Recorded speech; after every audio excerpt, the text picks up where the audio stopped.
I'll take the Trix yogurt and hide in the principal's office. I can find me a delicious two-color Trix yogurt, strawberry, banana, raspberry, rainbow. Whoa! So Rabbit's taking our Trix yogurt. He's in the principal's office. Come on! Excuse us. Time to clean the office. Can you move you over here? Lift your feet. Hold this. Okay, thank you. Where's my Trix yogurt? Silly Rabbit! Tricks are for kids! This Halloween's even more fun. With spooky glow-in-the-dark tattoos. 6 to collect in specially marked packs of Trix yogurt. Huh? Huh. What was that? What the? Oh my God. What the?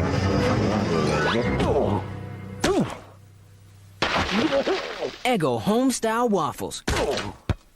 So crispy on the outside, so fluffy on the inside, you won't be able to leave them alone. The irresistible part of this complete breakfast. If you gain all the power you can, if the journey goes perfectly, you still get a big pink fist in your face! Dragon Ball Z Boo's Fury for Game Boy Advance. Rated everyone.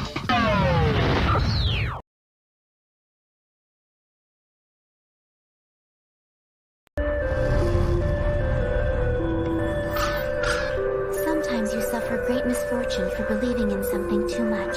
There are times that it's tough to believe in anything at all. Kingdoms rise and fall. Lifetimes come and go. Are any of us here long enough to even make a difference? We're in over our heads, okay? What should I be doing? That's something you have to decide. I can't do this alone. Basic maneuver! There's no time! Okay, hang on. Now don't die! Don't die! And what about you? Are you ready to die yet? I don't know what I should do. Keep moving, whatever it takes. Even if the way ahead lies through a river of blood. Take your best shot. I'll give it back to you 1,000-fold! Now you're finally making sense. While we're here, we live to the fullest.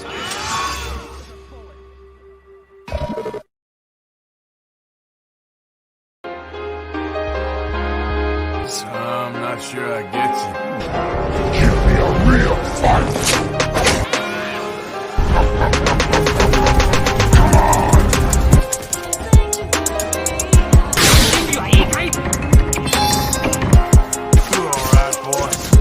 Any of you guys read that chapter in The Art of War about misdirection? You don't deserve this power.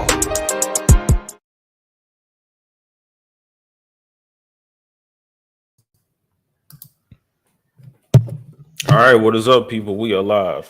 Good morning. All right, we're here with another Saturday morning suit up interviewing a indie creator. It's a graphic novel. I believe that you got working on.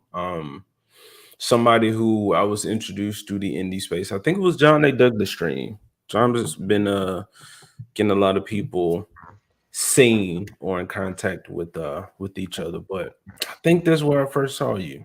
Oh. And here we are now, man. Supposed to been doing this for a long time.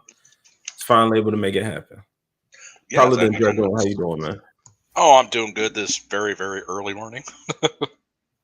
Is it?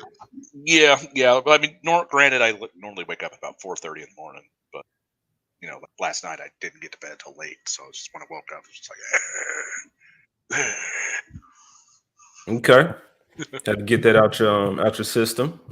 Oh yeah, but I got coffee, so it's all good now. There you go, man. I'm not much of a coffee person. I'm more of a tea guy. I worked out in the oil field since I was about 11, so I had to develop a taste for coffee very early on. Okay. I haven't had anything today, though. I took a sip of an energy drink. I don't know why. Just for some flavor. I've been drinking Liquid Death like crazy. You had this stuff? Yeah. I normally get like, because I've got like a caffeine tolerance issue. So I have to like make like basic bitch level black coffee because I can't put anything in it or anything like that. So. Okay. Basic bitch coffee is not it. I need mine super sweet with all the nonsense in it. The creams and the sugars and the flavors and all that. Oh no, mine has to be, I have to be powered by liquid hate. Okay. The bean juice, the hot bean juice. Oh yeah. All right, bro. Dempsey, the only person in here so far. What is up, bro? It's 11:40 here. I saw the Leon stream, man, when I got up this morning. So I did a little bit. What's up, Nagrano? I use creamer only, no sugar, but the sugar is in the creamer. So there's that. Okay. All right, Paladin Dragoon. Tell the people about you, man. Well, my online handle is Paladin Dragoon, and I am a pulp author. And I also am creating a graphic novel series, two of them. One is a fantasy IP called Paladin Dragoon. The pulp short story series I wrote is 200 years prior to that event, and it's just like prose. So,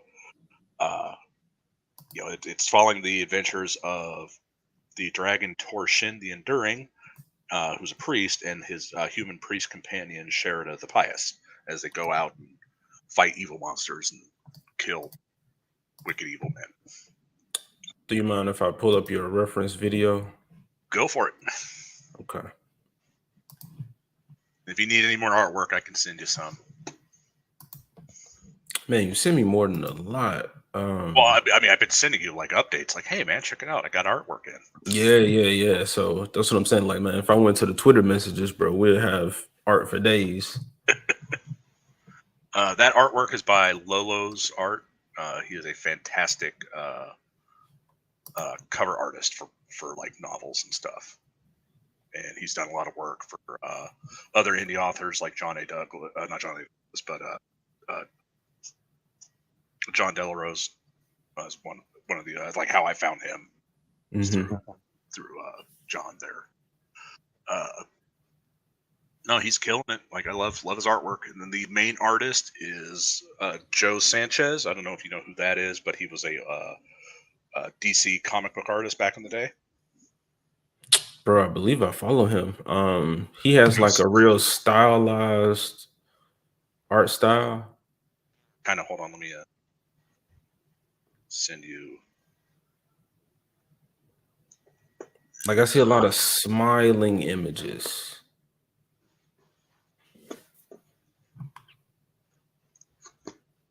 Here you go. This is where did you send it? On Twitter. And that's Joe Sanchez. So when this is done, if you wish, hop over there so you can see what it'll look like actually when it gets drawn. Okay, with who's this? Sherida on the Dragon? Yeah. Oh, okay, this is definitely not the guy I was thinking of. There's a whole nother Jose Sanchez. Makes like comic art, man, real stylized, like some Humberto Ramos like stuff. Anyway.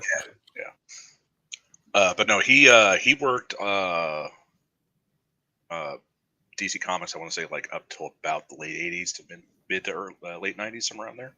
And he worked on, I think it was Suicide Squad. Hold on, let me make sure. Chainmail. Yeah. So the setting, like the timeline setting for this fantasy world is about 15th century.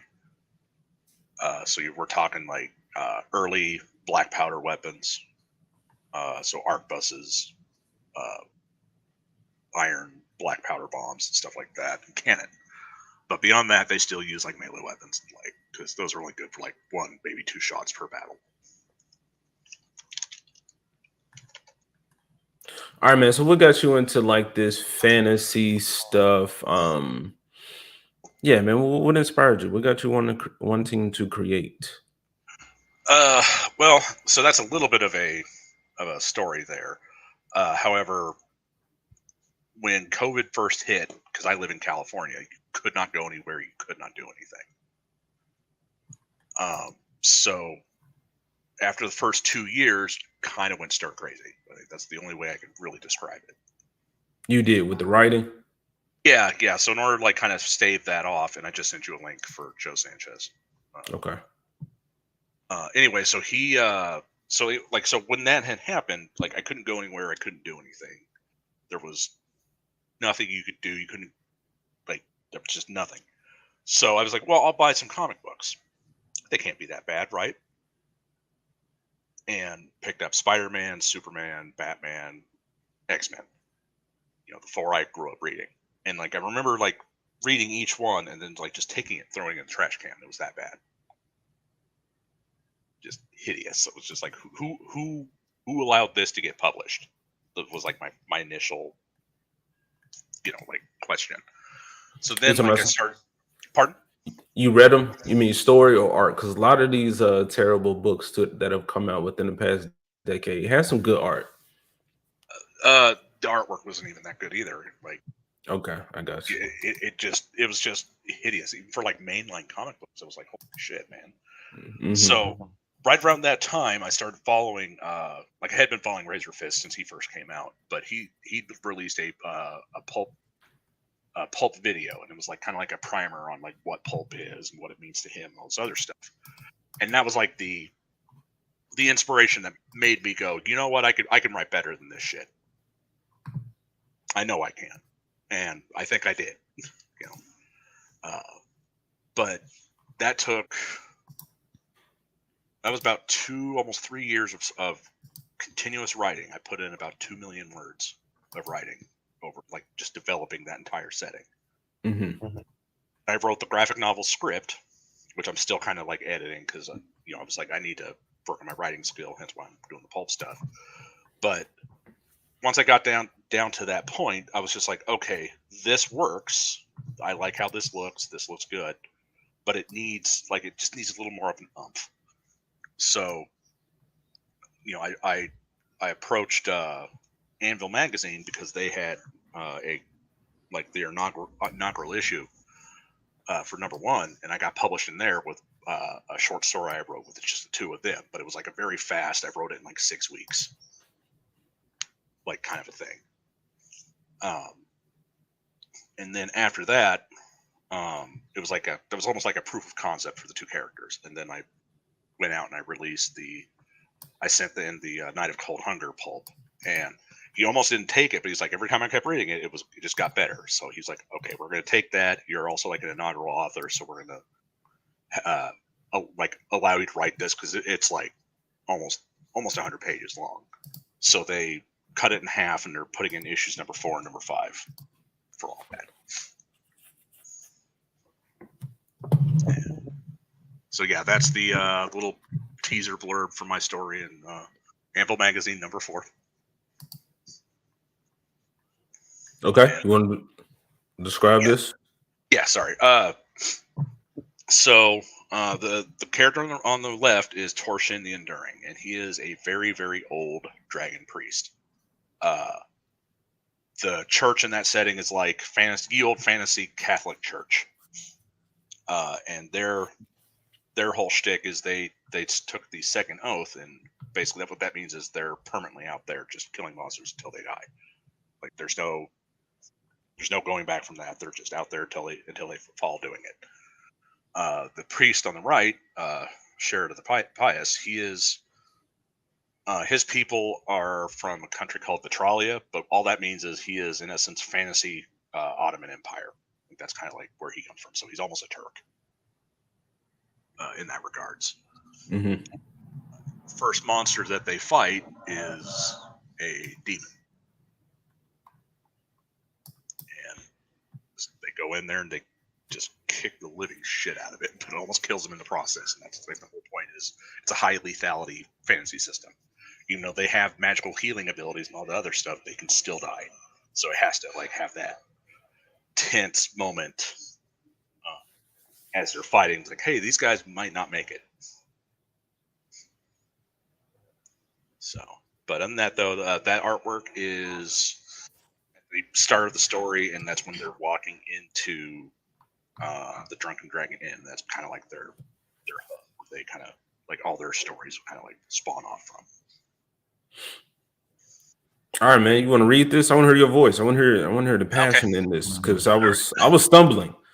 I'm not a big high fantasy person, man. I like more of the what is it? I think called low fantasy, or I'm interested in fantasy stuff in our modern world.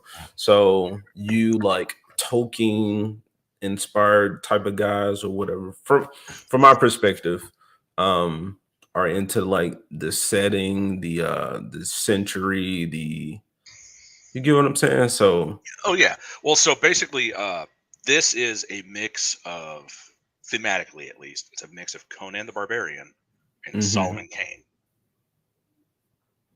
So never heard uh, of a Solomon Kane. dude, highly recommend you read that. Like that, he was like a puritanical superhero. Okay. And, when you first, like, his first inaugural story is like he finds a woman dying on the road and just swears like no men will die for this, and then proceeds for the next 20 years to go hunt the guy down who did it. That dude was no joke. But I took like that intensity of character on a religious sense, and then I kind of merged it with Conan the Barbarian as far as like, like willpower and all the other stuff. So these two characters are homages to that, but they're their own characters. But as far as the dialogue there, I had to pull it up a little bit better because I'm old now. The Night of Cold Hunger by MFR. Paladin Dragoon, Savage Adventure Tales. Join our intrepid heroes at the edge of the Drakenholm Empire. Erudite high priest and religious scholar Torshin the Enduring and his human companion, the stalwart priest Sheridan the Pious, battle evil monsters in the wicked avarice of men in thrilling pulp, swords, and sorcery horror. Thrilling pulp, swords, and sorcery horror. So you was explaining to me pulp. What is that for the people who don't know? Pulp is a short story format back in the turn of the century. So this is like the 1900s. You would have like early story writers would just submit short stories to different publishing houses and stuff like that. And that's what gave us Conan the Barbarian, H.P. Lovecraft, Isaac Asimov, like all those guys. They all got their start writing short stories because that's all pulp is. And it's written at about the 9th grade level, so it's fairly easy to understand. Plot wise, it's pretty simple, but it's mainly like about character interactions with the setting. It's kind of like the focus on that. So with this setting, it is a Earth-like world the size of Jupiter. Okay. And so like the world map you see is just like literally just like basically the size of Earth, just planted on this giant planet there. But so we're not on Earth? No, we're not on Earth. Okay. I don't know if this is too much. Is there an Earth in this world? Yes. So basically, Paladin Dragoon is, and I've always was told, write what you know, right?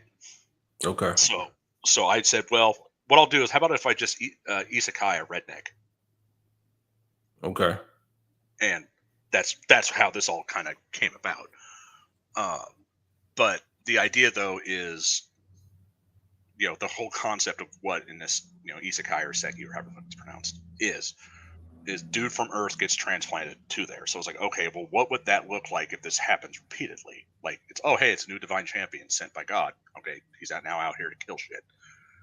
What would that look like? How would that develop their culture? And what happened, as far as I figured it, is they would be stagnant culturally. They would not advance.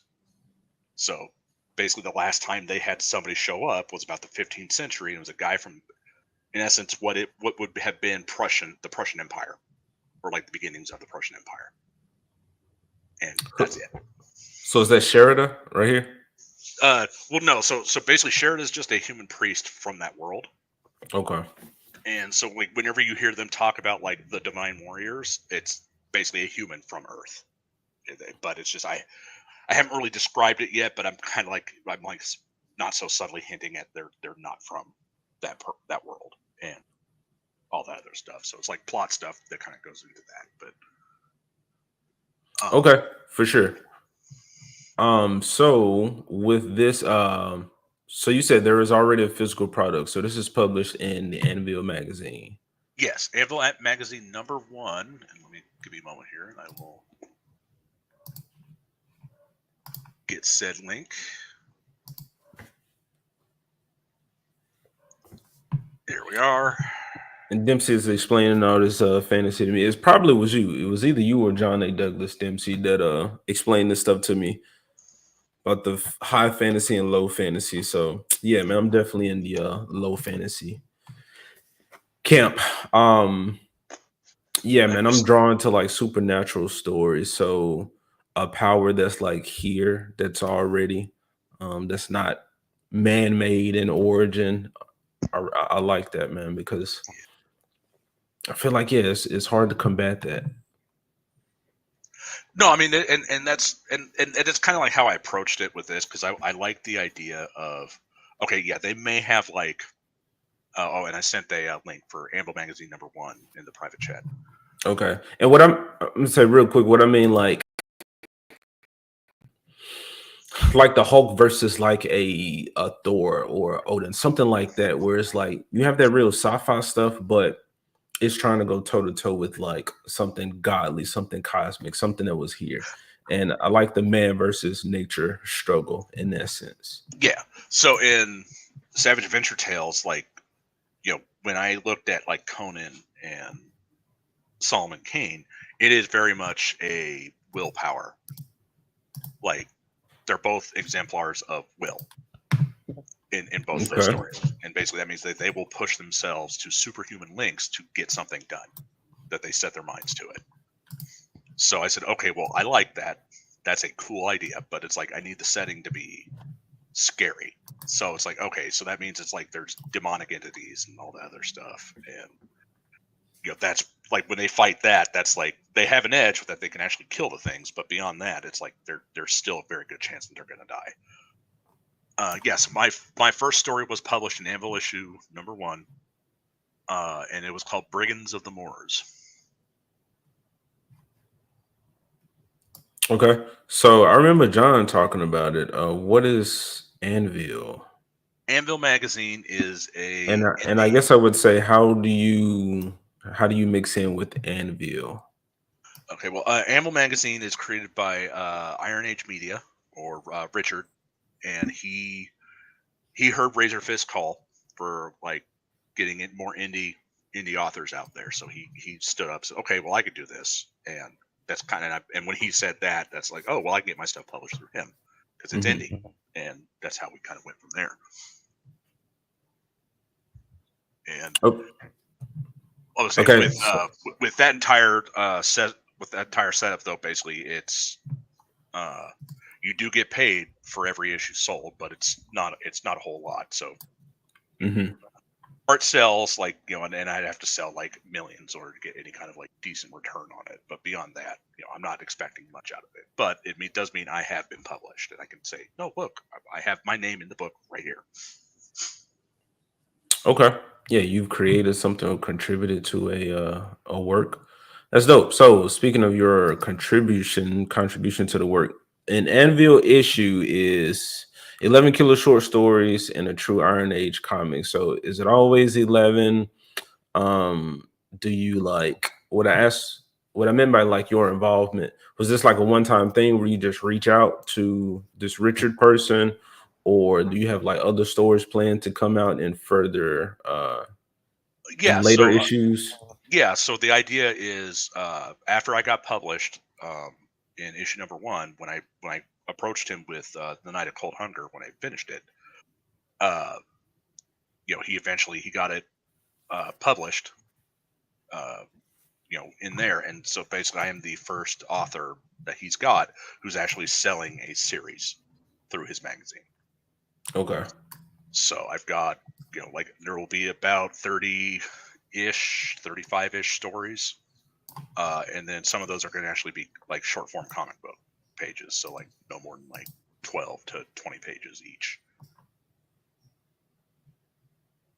And then in that issue, that was the inaugural issue for The Ghost of the Badlands by Razor Fist. And then that was like, I think the first like 12 pages or something like that in there. Okay. Man, I was just about to ask you that. Do you think you'll ever use Anvil Magazine to do something like this where you're like promoting another story? Yeah, totally. My sci-fi property that I'm working on is going to be published in Anvil Magazine as well. Okay. Yep, and there it is. Brigands and Wars. Okay, so when you say going to, it's already happened. Yeah, so like once I get the writing done for the Exocav graphic novel, I'll be, releasing it like as a serial format through Anvil Magazine or whatever it is that Richard decides to do with it at that point. Okay, and these are stories from other creators. Oh, there's a trailer. Do Yeah. we want to check that out? Yeah, go for it, man. It's got some good music too.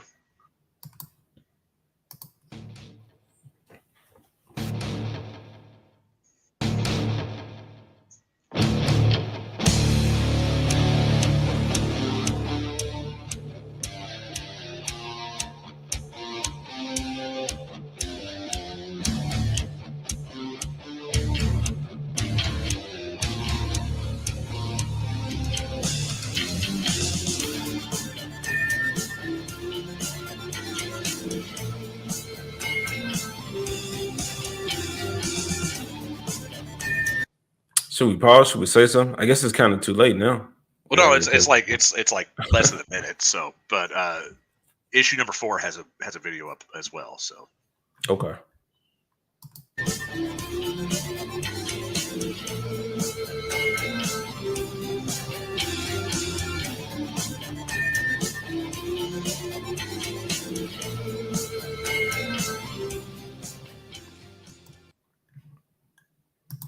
but that was like kind of like a spur of the moment thing, I think, and then it did pretty well from what he was telling me, and then like each issue after has done fairly well ever since. So we've got like a little bit of interest, so we just got to keep the momentum going, keep all the stories entertaining and exciting, and hopefully it'll pick up.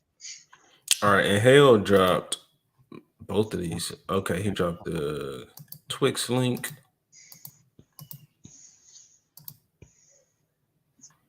Okay, and the link for the website. Yeah. All right.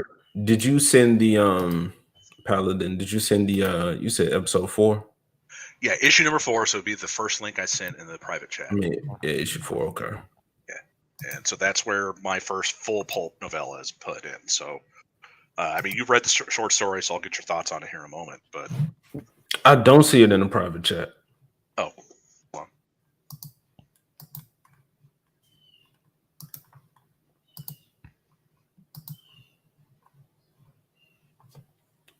Man, I only read like the first chapter of the one with the dragon and the priest. Yep. Yeah, like if you can, definitely give it a full read and give me your thoughts on it, because the more reviews I get, the better it does. Okay. All right, I don't see a video for this one. I might be up on YouTube. Give me a moment. My computer decides to not be a giant potato. Man, I should have. So I could have just had it up and probably just looked at it or looked for it. Yeah, it's up on YouTube. Hold on, give me a moment. I'll get you the link. Anvil launch trailer.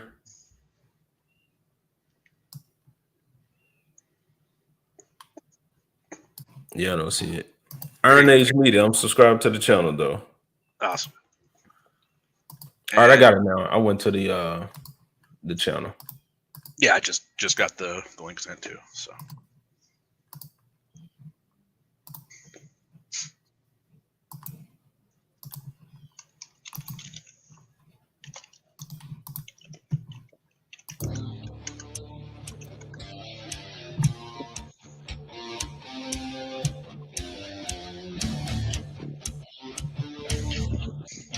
In this issue, you have professional writer Blaine Lee Pardo of BattleTech fame, and his new series is Land and Sea, which is basically robots versus giant kaiju. Okay. Cool shit, Nice. cool shit. But like, he wrote a short pulp, like set like just before the Land and Sea stuff happened. And you And I said highly, huh? that's an issue 4. Yeah. So this is the issue number 4. But like, so I'm up next to a very, very established and awesome author, and I whose work I've actually grown up reading since I was like about 16. So that was kind of an exciting thing to hear about that. It's like, oh, hey, cool, I'm being published next to Blaine Lee Pardo. Nice, man. Good stuff.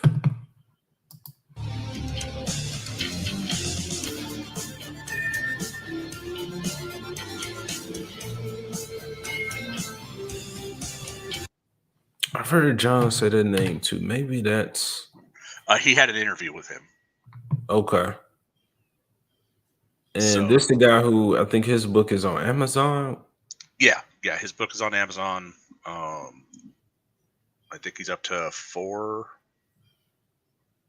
No, I think he's up to 7 books right now. But Okay. so he writes like there's no tomorrow. I Okay, because I still got to get this.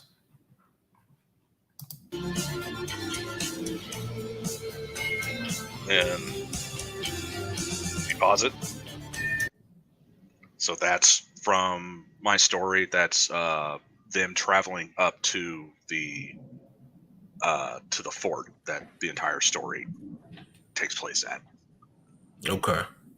Man, this looks cool. I don't think it's called a backdrop, but I don't know, just this a wide shot or whatever. God, what is that called? Landscape. Landscape? Okay. Yeah. But the silhouette of it, yeah, man, this is great. 11 amazing adventures and 1 killer comic. What is a 1 killer comic? I think it'll show like which one it is. Okay, so it's the next exact story. Okay. Yeah, so I haven't seen it. I haven't seen like the magazine yet. I'm still waiting for my copy to get shipped in. So. Okay.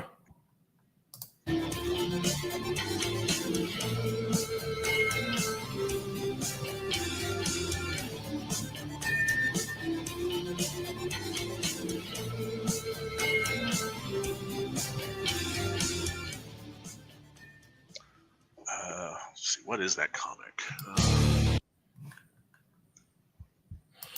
Man, that's cool. I'm not saying Anvil is the first to like do this or whatever, but it's cool to see it being done because I was watching Love, Death, and Robots and the anthology concept of like not committing to a super detailed story, but just something short to get people into. And I was thinking, like, dude, are there more comic books like that? And I saw that there was. So that's why I said Anvil's not the first people to like do this or person, but it's cool seeing it being done in the indie space. And a lot of you guys are like getting y'all stories out there and like getting that practice, like you said, at least where I have something published. So, that's like portfolio or credential worthy. Yeah, and it's like because with me, it's like I want to do graphic novels, but that ain't cheap. So for Paladin Dragoon, that's almost $150,000 to get the book made. So it's like, okay, in order for me to justify that kind of money, I need at least a couple thousand people to who's willing to buy my book before I can go. Okay, now I can do this. What is in that 150,000? That is full artwork for the interior, inked, lettered, everything by Joe Sanchez. So like when between him and his wife, because they both do all that professionally. Okay. They'll kind of get everything together. She does like chibi artwork and logos and titles and stuff like that. So. Okay, so not include like printing. No, that's just for the physical creation aspect, and then like once that gets done, then I have to go like find somebody to like get it printed. But I wanted to make sure I had a physical product ready to go, so nobody's waiting on getting it. So it's like, oh look, if you back, we'll have like a digital only tier, so you can get like a digital copy of the comic book, and then if you back like like a physical copy, you'll get a free copy of the digital comic book, so you'll be able to read it right then and there. Kind of Okay. Man, I don't know if I've ever asked anybody this. I think I've heard, but so like what actually is that process? Because you're saying you gotta have a physical version of the book, but like do you have to? What's the process? Like can people just send in like emailed pages or whatever?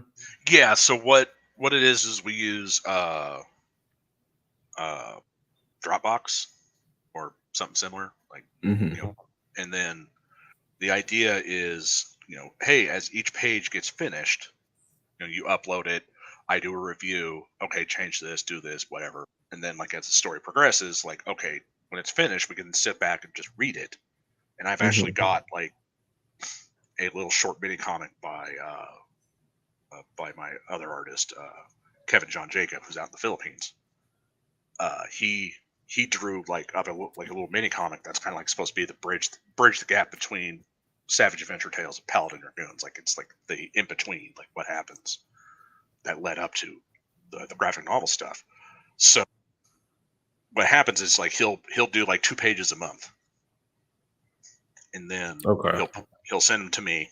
I'll do the review, and then okay, I'll sign off, yay or nay, and then he'll make any adjustment he needs to, and then we'll just keep going. And then once he's finished, I'll look at it, and then in this case with me, it's like I got the comic book done. I was like, well, I want a 2-page fight scene like in between like this one section to kind of sell it. So I'll pay you an extra bit of money. Go ahead and get those last 2 pages done. Do these adjustments I need. Beyond that, we're finished. It's good to go. Job's good. And then once that's done, I can then take that, have it formatted into a PDF file, and then I could take that PDF file. It's like, all right, here's my comic book. I just need to get this printed, and that's all you have to do. Okay. To the printers to make sure it's printed properly, it looks good, and all that other stuff. Okay. So again, that 150, that doesn't include the printer. I'm just kind of, just trying to see what that path could possibly look like. No, but I'd be doing my own art though. So, well, it's like I can draw, but not like I'm more like of a technical drawing skill. Like I do buildings and cities and stuff like that. Okay. That was my artistic output, like growing up as a kid. But writing has always come more naturally for me. So, I'm going to play to my strengths. I can do the writing bit, no problem. That's no biggie. Then I just got to find an artist who's actually good, and then the other part of finding a good artist is one who will not flake off, and that's always a problem. So like finding decent artists who can work on schedule, can regularly complete like their job projects and all that other good stuff. Yeah. Oh, hey, they're actually worth their salt, and therefore they will earn that money that you're paying them. So, and the quality of the art, I would say that doesn't waver throughout the book. Yeah, so it's like when I hired Joe Sand, like he was the third artist I had approached, because the first artist she like flaked out on me and then disappeared. So I don't know what happened. She died, or she just quit. I don't know what happened. It's like, okay, well, that sucks. That was a lot of money that I just lost, but whatever. Then the second person who I approached, he flaked out a bit too much, like in the development process. It's like, okay, I can't hire you. Joe Sand was the only guy, because I had been hiring, like I paid him for like side artwork on the side. Like, oh, hey, let's see, because I like the idea of having multiple artists drawing stuff, because you could take something from each artist and kind of make it work. So, but with him, he was constantly showing up on time. He was always turning in his work. He was just busting his ass. I was like, okay, well, here's my artist. He's a little bit more expensive than the other two, but that's okay. Because I'm getting a good quality project out of it too. So gotcha. You feel like you was getting your money's worth. Oh yeah. And then like as you can see on that picture of Sheridan writing on Torshin, like he got the concept, because when I sent him in the graphic novel story, he was like, this is actually really good. So okay. What did you actually propose to him? As in like what concepts did you already have? And what, after working with your artist, did you see kind of develop into like something else, or exactly what you were looking for, but you probably just couldn't relay it as well? So basically, what had happened was like I had hired that first artist out in the Philippines, and she got all the characters down. And I can, if you want, I could send you a couple of those early pictures. But the character Sure, art. yeah, send me those. Okay, give me one moment here. I'll go over to Twitter. But the whole idea though was, kind of like a stone soup. If you understand what that concept is. Not really, man. I haven't heard that in a long time, and I've just heard it recently with some of y'all on YouTube. Okay, so stone soup is basically, it's like you throw everything into it, and like everybody. But the idea is, it's like everybody's like contributing towards it, so it ultimately kind of like have like its own unique property, right? So, Man, that was a kid's book. I'm 99% sure I read that. That was a kid's book. More than likely, because I think that's where it originally originated from. Okay. All right, so here is the early picture for the main character from Paladin Dragoon. Okay, where are you sending it? On Twitter? That's on Twitter. And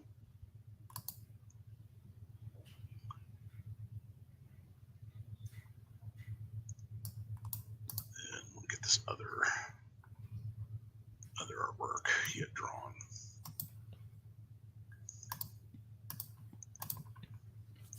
All right, I'm pulling this one up. I was reading something, man. Caught me off guard. Actually, so your first artist did this, came in with like concept. Yeah, so that's the main hero, Joshua. He is an actual paladin. So, but the idea is like he's not perfect, because paladins are supposed to be like, perfection walking. But I took it in a different direction, and then the idea is, it's like, well, he's like a gunslinger. In a Western sense, but a modern Western sense. So what that means is he was a cartel hitman. And this is not our Sherida character. No, that's Joshua. That's the actual paladin. Sherida was supposed to have been a paladin, but as you found out in the like when you read the storyline, there's a reason why he couldn't become a paladin. Okay, because I thought he was referenced as a paladin. No, he like, the idea is like he thematically looks like one, but there's other stuff going on. Okay. Anyway, so the next picture I just sent was drawn by Joe San. Okay. And as you can see, there's like a night and day difference between both artists, even though he kept with the same character concepts and design ideas. Oh shit! I just saw it, man. This looked wild. Yeah. So the idea is he's from Louisiana. He's a Cajun. The character. Yeah. So, so if you zoom in a little bit, if you can.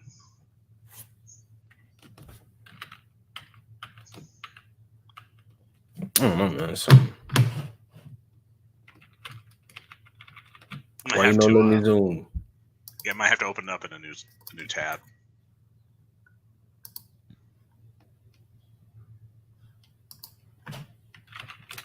There we go. Yeah. All right, what am I zooming in on? All of it?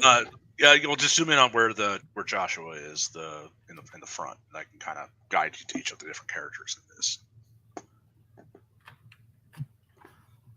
Oh shit! I'm sharing the other screen. My bad. Oh, no problem. I'm retarded.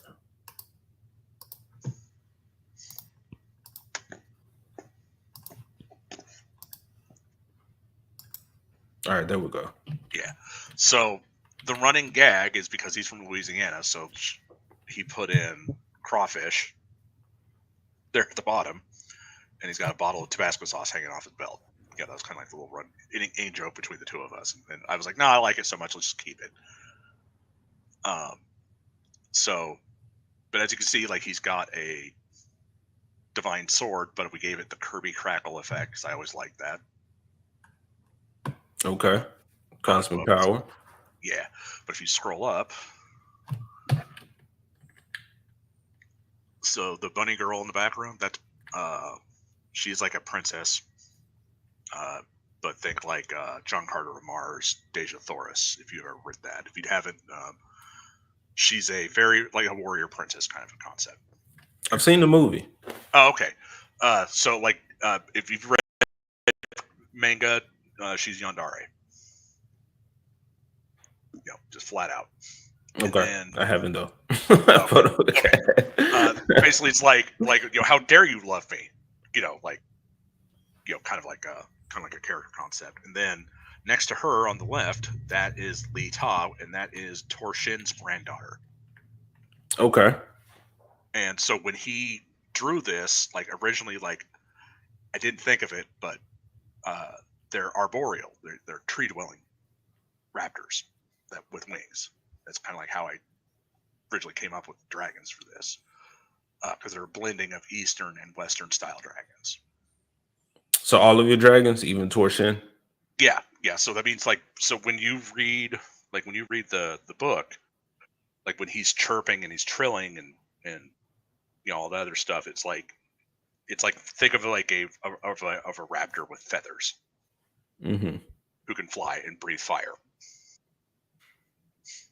But that's Torshin's granddaughter. So basically, it's like when she shows up, there's like a lot of you'll understand why she is the way she is, kind of a thing.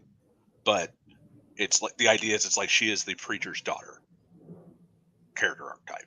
So she has a lot of problems. She has a lot of issues, like subscriptions, you might even say, levels of issues. But she was rescued by Joshua, as was the bunny girl chick, because when he showed up, he basically found them as they were about to eat them both. And so he's like, oh no, I can't have this shit, and just started killing all the orcs who had captured them.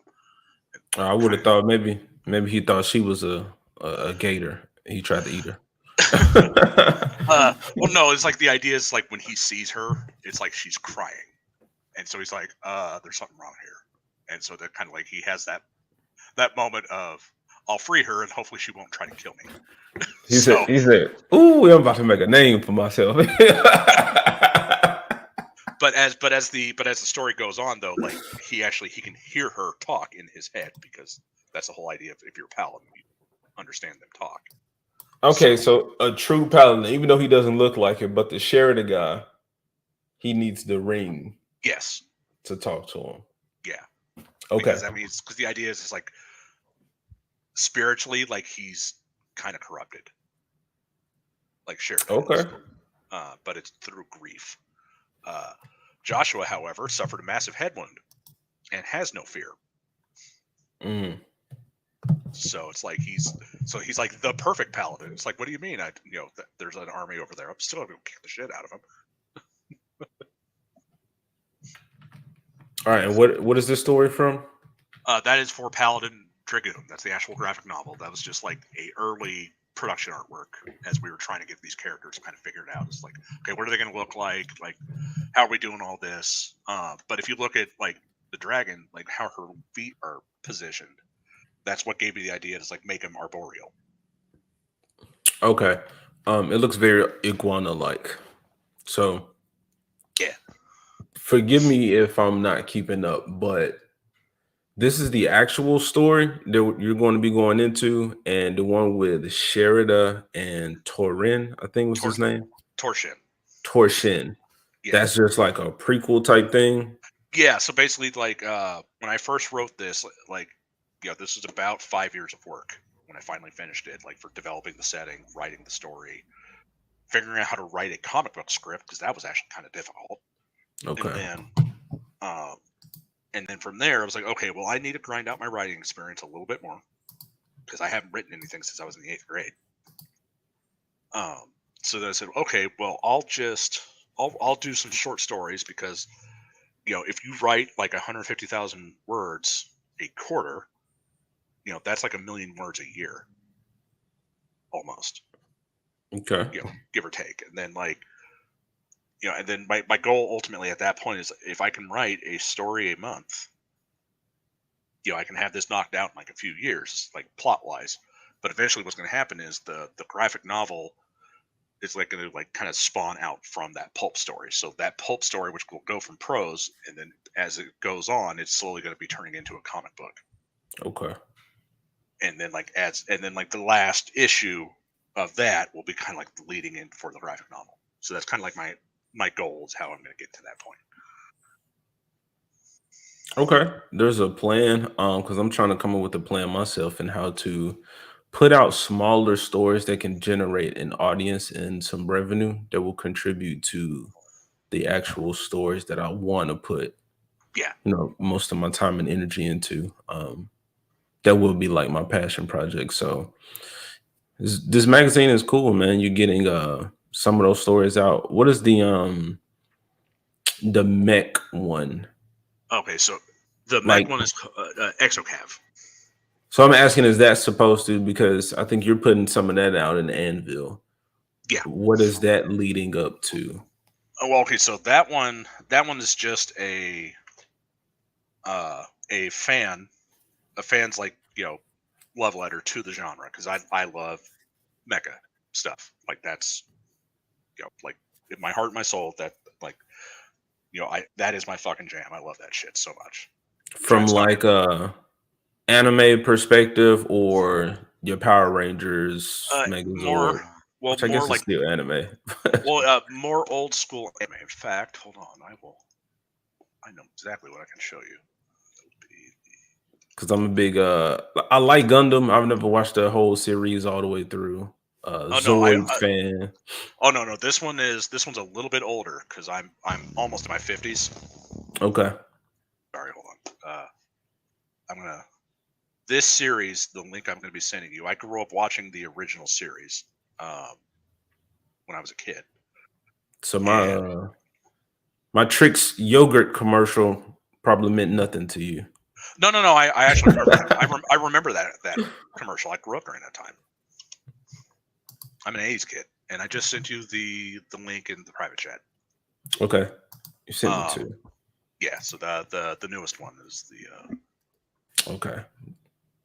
That show, Armored Trooper Votoms, is what is influencing Exocav. So once you show off that video, get the other picture ready so we can show off that, because that's kind of exciting too. Look, man, you're asking a lot. Oh yeah. You said had a picture ready, man. I'm like, one step at a time, Sonny. It's like back in my day. Exactly. Then people talking about StreamYard about to up the prices. I'm like, man, I'm here because it's so easy and I have so many options and clips and whatnot. Anyway. So this is the remake.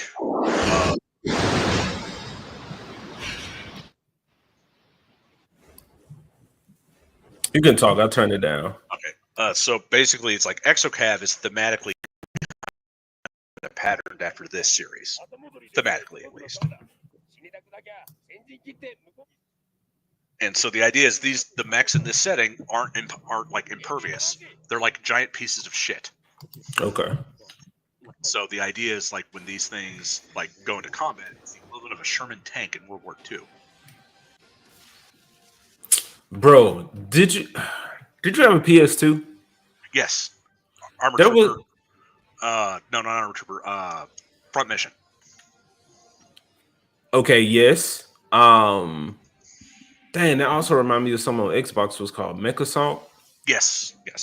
But Mech Assault is from BattleTech, and those mechs are like as big as a building. Okay.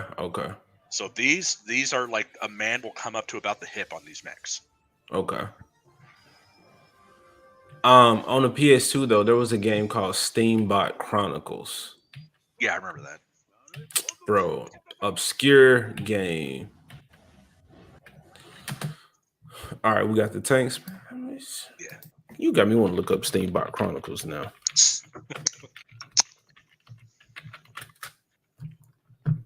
You can you can keep explaining it though. Oh yeah. But so Exocav is a World War III post-apocalyptic mecha cyberpunk kind of a story. So the idea was, I looked at everything that's happening now, and then I extrapolated, okay, what's the most fucked up dystopian future I can come up with? And so what I did was I looked at the Ukrainian war. It's like, well, in essence, it's like World War III would be that. Trench warfare. but with like the most horrifying weapons you could possibly imagine. And I said, okay, well, let's advance that by 200 years before the shooting actually started.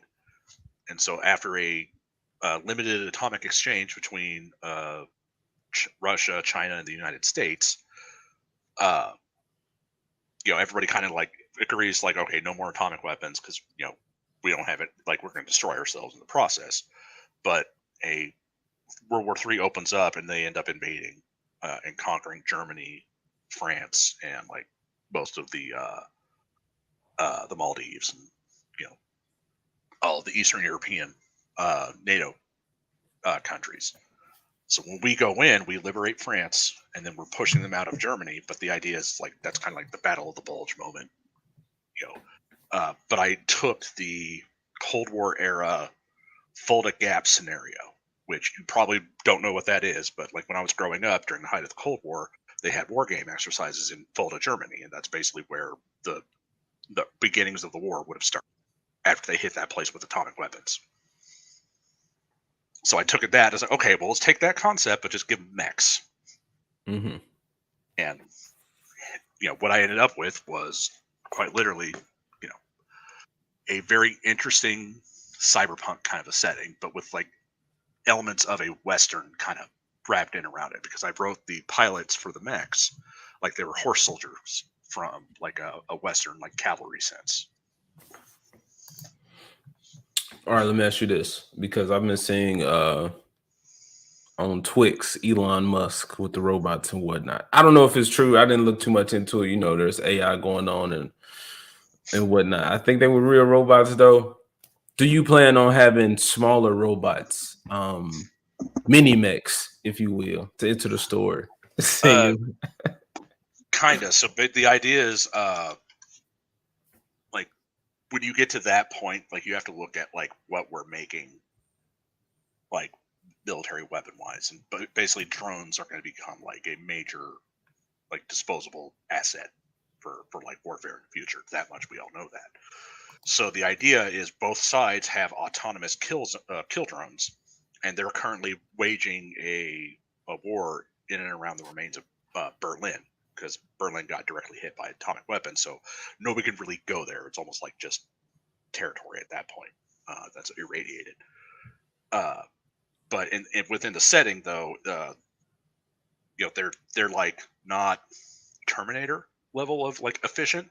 They're just like they're like wheeled turrets that'll drive out, place themselves somewhere, and okay, now that's an area denial weapon. And then they've got like an algorithm that kind of like helps them determine, okay, like who's a target, like that's valid or not. But the idea is it's like the programming is still iffy, so sometimes those will actually shoot people they're not supposed to be shooting at. So it's like they just kind of set that up as like a defensive position. So, all right, just gonna walk away from it and we'll focus over here until we get dealt with. Yeah. All right, that's crazy, man. That sounds like a little murderous R2D2 type thing. Well, like imagine like a golf cart from hell. I got you. No, I like the idea. And yeah, I was kind of joking with the whole Elon Musk thing, but overall, I'm asking is like, is the technology like, will it advance on your world, especially seeing what we're able to do in the real world? Will we see more than just like the mix? Like terrible comparison, but when I was saying like the Transformers or the mini cons, the mini bots, I think later it became this concept of like these smaller things that could attach themselves to the larger robots.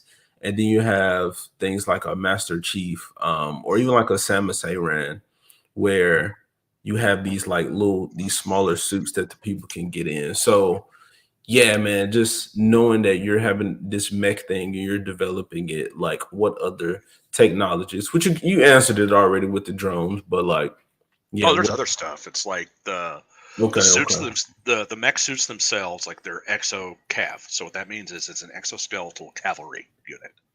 And so what that means is the pilot sits inside the chest and he controls it, like if they're the NATO Ran.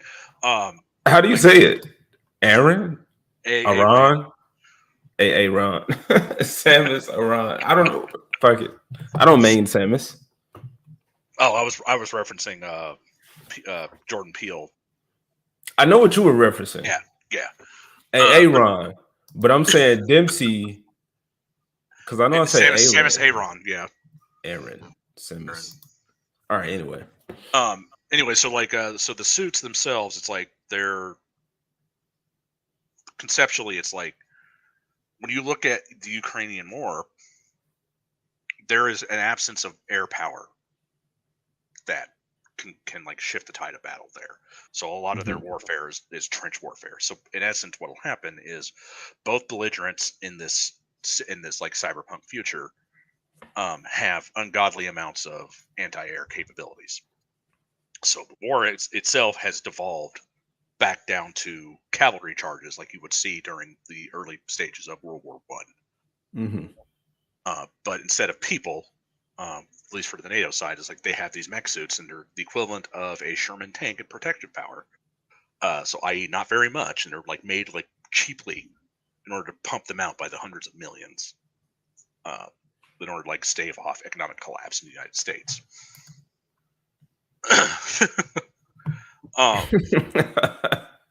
But it's like as you kind of like look at how it's kind of set up, it's like most settings like, oh well, the tech devolved, you know, like so like we're like fighting like with stone axes and stuff like that along with like laser weapons and what have you. It's like I said, well, instead of that, what if it was like they just devolved back down to tactics like from the 1900s. And that's kind of how I approached it. So what'll happen is like they'll show up, and these suits are designed for urban combat, so they're designed to jump, they can climb, and the pilots are linked with like a data jack. So basically, it's like they plug into their suits and they're merged with their machines. Okay. So it's like these things can like move at the speed of thought. So it's like, oh shit, something's about to happen, and they could dodge.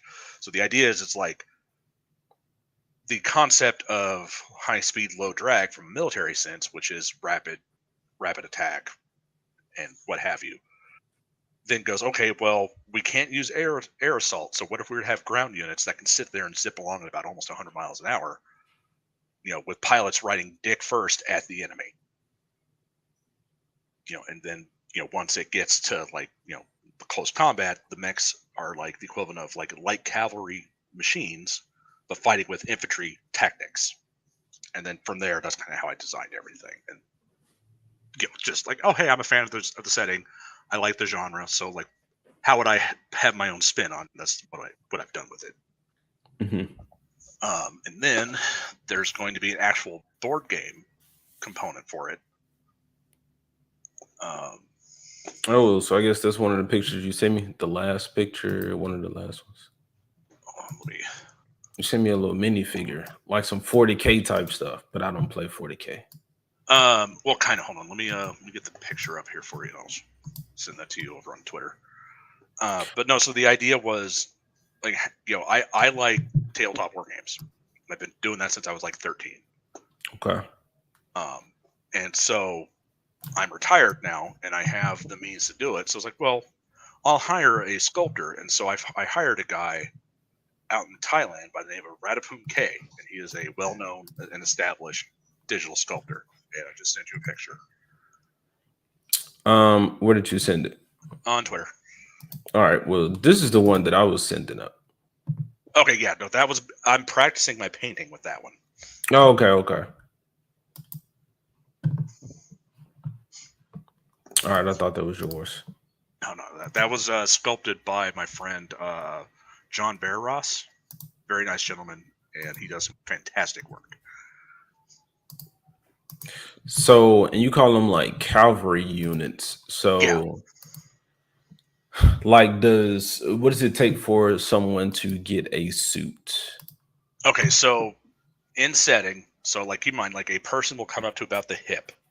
So like, you know, so just so you have like a rough scale conceptual idea of like how this will look, is the pilot will come, like the top of his head will come up to about where the hip is, and he sits in the chest.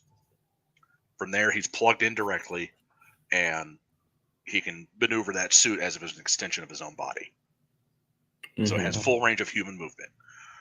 In order to get said suits, in the United States, in that setting, what's happening is like there's a bioweapon that was released by China as an accident, and when that happened, it wiped out about 40% of the Eurasian population on the planet, like just gone, like from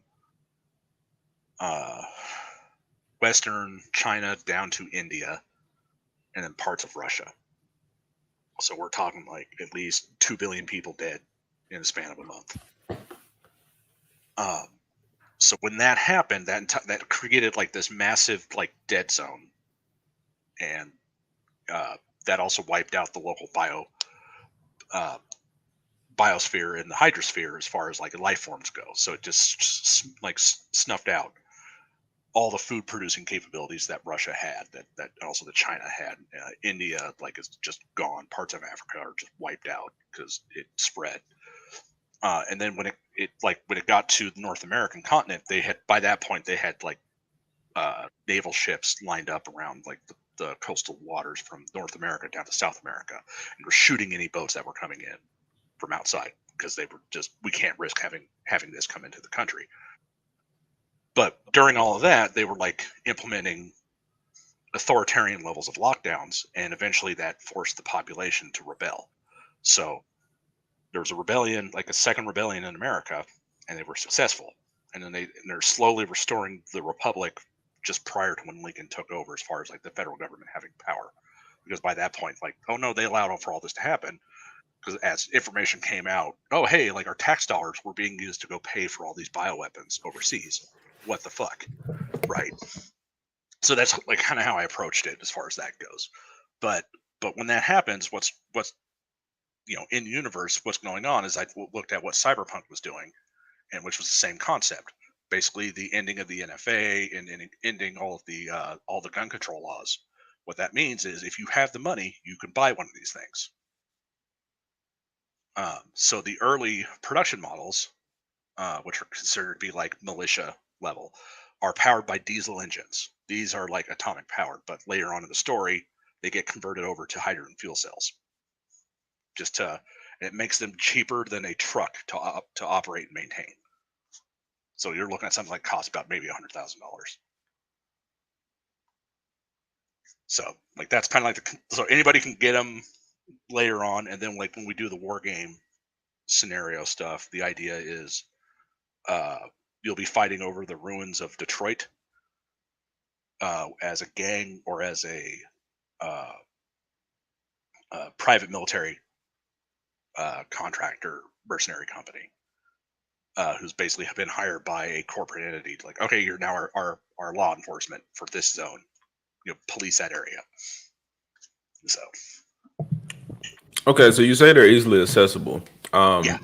So I'm thinking like the government is giving them out to them like as an army. Well, yeah, so basically look at World War II. So when you have like, do you know how many Sherman tanks we produced during World War II? No, I don't. In the millions. Like we produced about 1 million tanks, like I think every year for the year we were in that war. So the same concept is, so these things are pumped out like by the hundreds of millions, because they're cheaper to make than an actual tank, because they use carbon fiber armor plates with steel thread woven into it. So, okay. Yeah, and then like the only armored part is like where the pilot is and where the engine is. That's the only part that has actual like armor on it. So, as far as when I meant like who has access or who can get a suit. So if these are passed out, like these are government issue, right? Correct. Yeah. Okay. It's like this is like the equivalent of a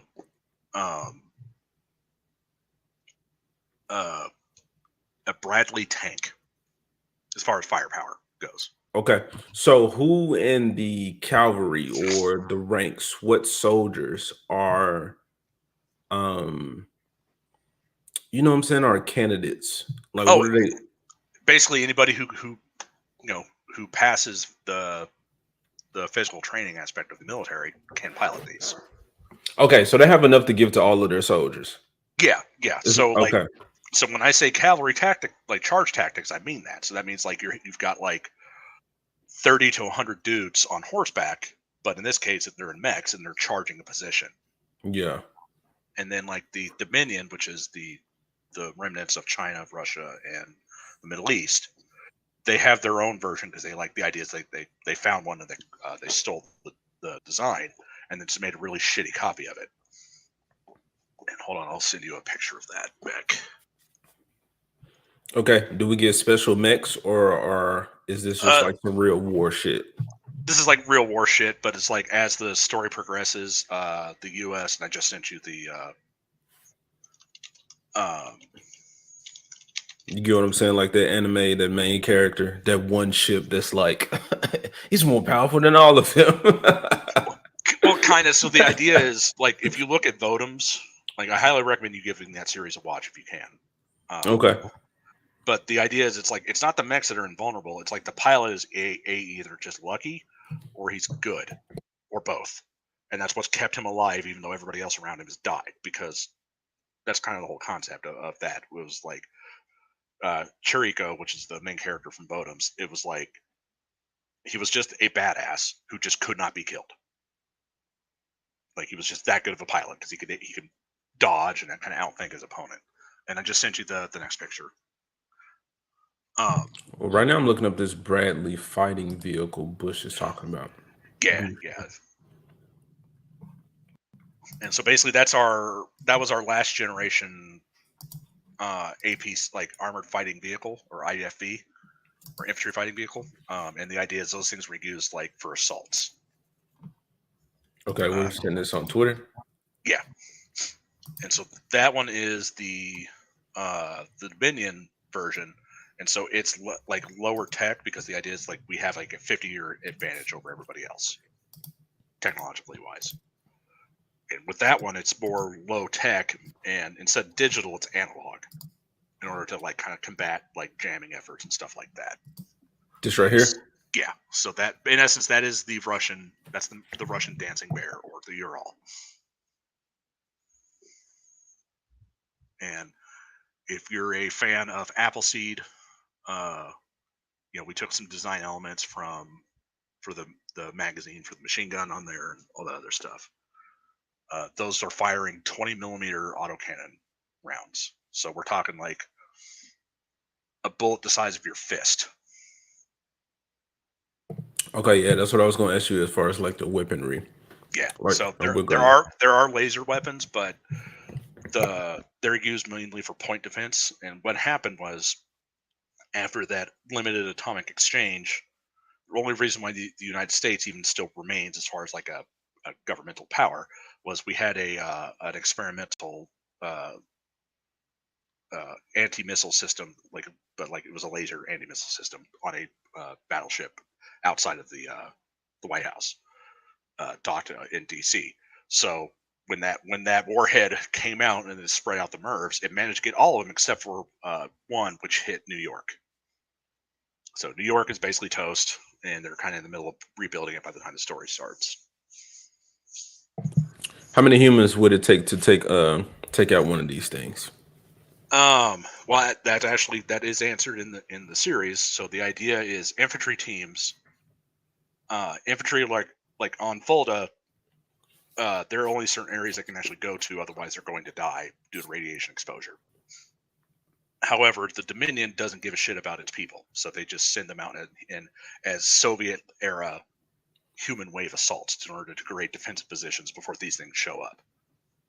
So it's like, oh hey, look, it's like all, and as they put it, it's like, oh, it's all of the penal legion that they're going to use to burn our ammunition, so we got to wipe them out first. And so that, like that's kind of like the beginning opening of the battle, and then the actual real shit shows up, and it's like, okay, now the actual fight's about to start, kind of thing. But infantry can kill these things if they have anti-tank weapons, because these things have like thin armor no matter what. And as with this, as you can see, it's got the ERA explosive armor protections, kind of like bounded all over the mech. But that's about all they could really hope for, because design-wise, the Western mechs are less about armor stopping power and more about deflection. the Dominion, the East Bloc Dominion mechs are all about stopping power instead of deflection. So that's like the two different like thought processes. You know, like it's like as far as like it like kind of varied off because that's the only way they could like keep up with like the weaponry that NATO was putting out. If that makes sense. Yeah. So it's like when you have like two powers who are like one is like slightly more advanced than the other, they're going to have the definite edge. But the longer the fight goes, you know, the more they're going to the more the Dominion is going to catch up as far as like, you know, development goes, because you know hostility is the mother of invention. Okay. Can this thing be hijacked? Yes. So the NATO mechs, they're exclusively controlled by the data jack link. So the only way you can pilot those things is by plugging your brain directly into it. Mm-hmm. These, however, have a wired control rig. So it's like, imagine like you know the concept of like the Nintendo Power Glove. Okay. Like the pilot a pair of those, and it can manipulate the hands on this thing, so and the arms, so it like move, you know, like a human being would, but it's just a little bit slower than you know the stuff that's like maneuvering at the speed of thought. If that makes sense. But for the thought powered one, what does that plug look like? Is you just put a helmet on, or did you ever play? Shit? Yeah, did you ever play Cyberpunk? I did not. Okay, so do you know what a data jack is in that setting? No. Okay, so basically you take like an auxiliary cord, like for like a guitar, and then you plug it directly into your brain. Okay. So in that case, there's two of them. There's one in the left temple and then one at the base of the skull. And that's like, and between those two, that's like you're using your brain to power how that machine works. Oh man, you plan on going wireless? Well, I mean that's just it. Like, so the control rig for the NATO ones are like wireless gloves, and so the pilot has just enough space for his arms inside the cockpit, so he can move his arms freely, like if you were actually on the battlefield. Yeah. But it's mainly there as a means for the like whenever we had like interior shots of the pilot inside the cockpit, he's like doing cool poses and shit like that. He's got like a little like mechanical gun attachment that he can use to like the idea is like it allows him to like have a better idea of where his gun is on his mech in relation to where it like he is. So it's like it's a an ergonomics kind of a thing, if that makes sense. No, I got it, man. It's just and I understand the plug and play concept. It's just, damn, you would have to really alter your humans as opposed to where I'm thinking, okay, we just hop in the suit and we get the pushing buttons and moving stuff around. But now these people are actually being integrated within the suit. So I just feel like, man, that can start doing something to your people, and kind of like where I was going with, okay, well, what type of test do you need to pass? Okay. Because so that's just it. Like I come from a military family, so I won't tell you exactly what the federal government will say. We don't give a fucking shit. You are just a machine to us. Gotcha. Oh, I do have permission to play this music, so I give you permission to use said music in this as well. Okay. YouTube doesn't know you're on here with me though. Okay, so I'm just messing with this. But yeah, so as you can see, all the mechs like have very like low tech looking weapons because that they're designed to like last.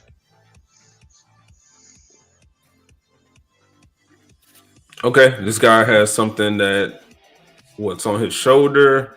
Yeah, that is a recoilless rifle. So that is their anti-tank weapon. Okay.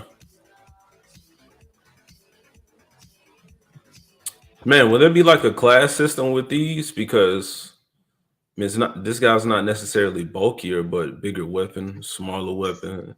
Well, no, it's basically it's like because I'm also like, you know, there's a wargaming component behind this. So what that means is like each unit has 4 mechs, and out of those 4 mechs, like, okay, well, I want to give these guys this particular weapons package. So that means they have a specific like job on the battlefield. Mm-hmm. And like other ones, it's like, okay, these guys are more generic, so they'll just have like the rifles and shields, like what you see in the background. And then like pistols, it's like that's their sidearm / backup weapon. Okay. I guess that's what I meant by like classes, or I don't know, man. Like I've never been to an army or whatever, but you'll play the games and have like the sniper, the Oh guy yeah, has the shotgun, and oh yeah. And so what that means is basically it's like when you look at a military like MOS, which is your basically what you do for as a job within the military. So you was like, okay, you are I forgot the actual term, but it's like you're basically a light armor pilot. And then like that's all that is just different weapon systems that you can attach to your ride. That's all it is. Like conceptually, that's what yeah.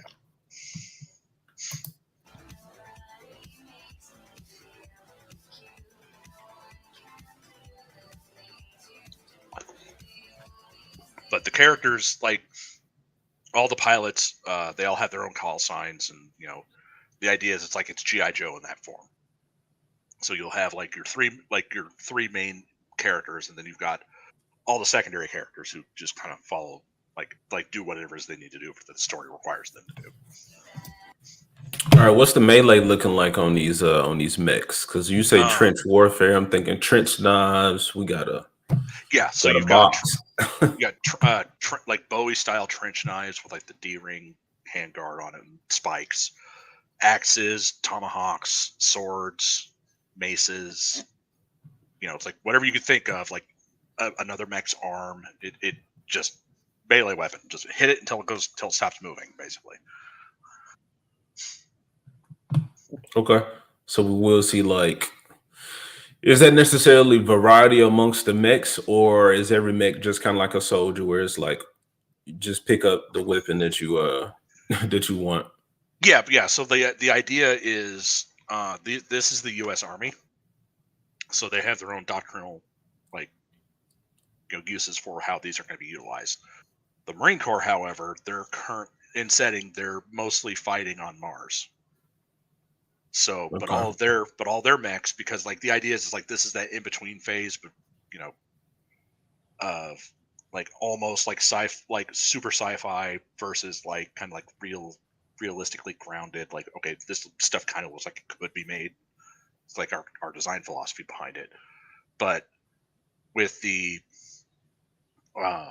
Marines though, they're mainly predominantly kitted out for a close assault. So they've got like submachine guns, battle rifles, and the ATs, like the AT weapons, but they've also like their mechs have like extra Kevlar padding and like a more of like kind of a beefed up defensive look, because they're mainly meant to like go in and smash shit. What does that look like? Robots fighting on the moon? Like, could you shoot a bullet with enough velocity? Well, you'd have to have a recoilless rifle. So that means like the propellant would have to be built into the bullet itself, and then like when it fires, it won't generate any recoil. Because otherwise, when you go to shoot, your mech would just float off into space. Okay. The recoil and stuff like that. So they would have like armor piercing, like flechette gyrojets and stuff like that. But okay. Anti-gravity boots. If it's on Mars, actually does have gravity, but it's like low gravity. So what they would have is like a vector thrust, kind of a jump jet system that would allow them to like hop around the battlefield. Okay. I just said some shit that was typical of like a sci-fi adventure, bro. It's like, but within this genre, you have to kind of put a little bit of thought into like, okay, how does all this stuff works? Otherwise, people will complain. For sure.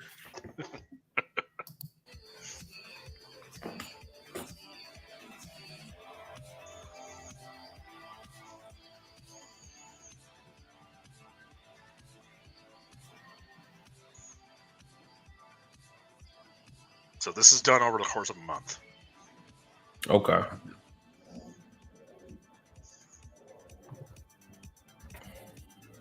And this is the third picture he drew for me in this setting.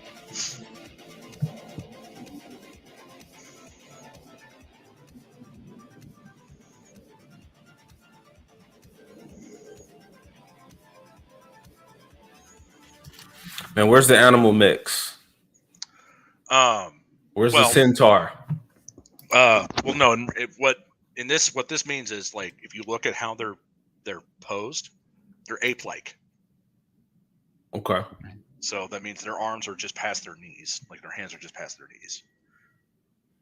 And so, like when they brachiate through like an urban jungle, they're like moving around like apes would through like trees and stuff like that. Okay. So I thought that would look cool. So it does look cool, but now I'm thinking that big robot kind of holstering his weapon or putting it on his back or whatever they do. But they also have jump jets, so like when they could do their like little short hops, it's like the equivalent of like a JTOL, like jet assisted takeoff and landing system for like a C-130 cargo plane. So like when they jump, like the pilots are like getting hit by like several G's, at, like a just fuck, they're flying through the air rapidly. Okay.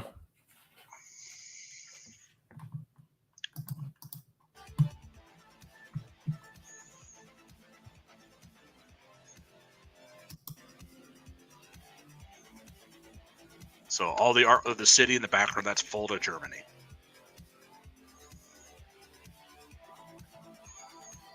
And been advanced by 200 years. Did you say this is a war zone, so people aren't here? Well, there's nobody there because that's an atomic wasteland. So what happened was, looking at how they did the Fulda military exercise. What'll happen is like they would detonate an airburst munition, which would wipe out all electronics, and that would fry a lot of people. And then the second warhead would hit, destroying the city. So, but yeah, as you can see, like all the, it's like the entire like urban combat setting. It's like when you at the very end, he'll do some close-up shots. You can see like skulls and stuff like that buried in the rubble, what have you. Man, these values look good. Like the colors, the shading. Yeah. The darks to lights. I wonder how is he. See, I'm still trying to get good at digital art, so I'm like seeing how he's like blocking out all this stuff and manipulating it. It's like you're like watching him paint with an oil painting. I love it. It's great. Yeah.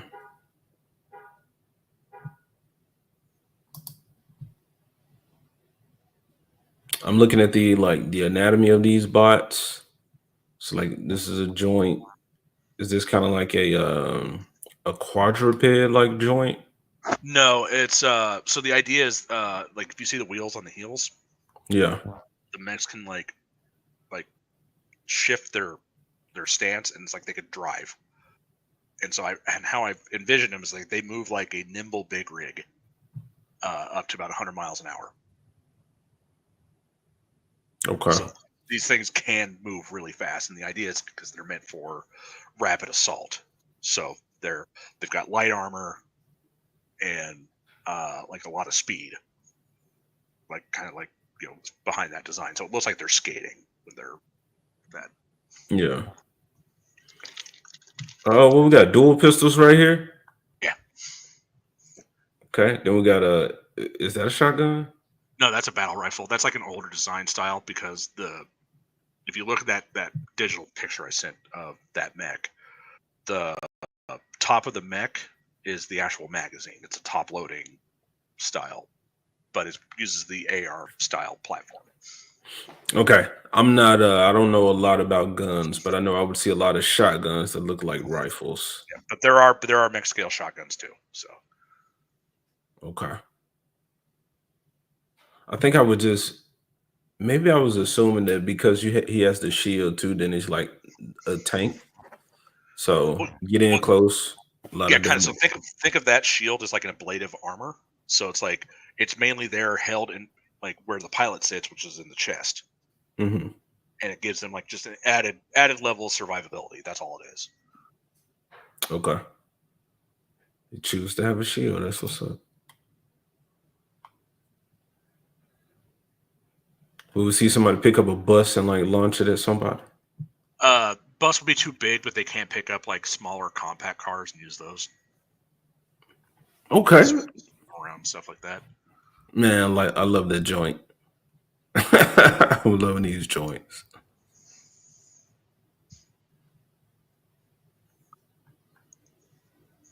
So what's going to happen is there's another part of this picture, and it'll be the other side. If you want, you can click on one of those other 2 links and check out those videos. Which one? Let's do that one. Yeah. Pilot. And this one will be considered the trainer. So this is like the last generation mech. This was when I hired him. Like I was still kind of like working out the design, and so like I had sent him a few ideas, and this is what he had come up with, and it influenced like what the final design like ended up looking like. Okay. Jacob Ironside asks, who are they fighting? That would be the East Block Dominion. Oh, you already answered that. Okay.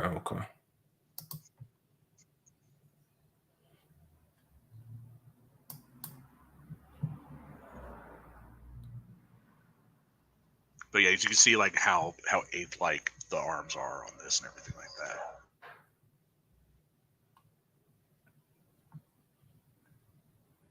But as we were like kind of coming up with a conceptual idea at this point, I had already had some prior artwork, but I just didn't care for how it looked.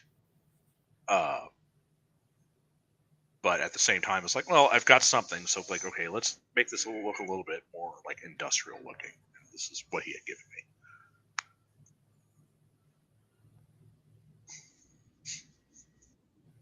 But then we got the finished pilot uniform, which I can send you that if you want. So you can check that out. And now Joe Santa is like he's going to be drawing up a picture of the Dominion mechs on that comic book style page I had sent. Man, I like that you considered like how the pilot would get up there. Because I mean, you could have also just had the mech being like, when you said that drive form, I'm picturing it kind of squatting down more. Yeah. So it's like it's crouched down. Yeah. Yeah, and like the idea is it's supposed to look like it's like skating. It's kind of like the idea behind that.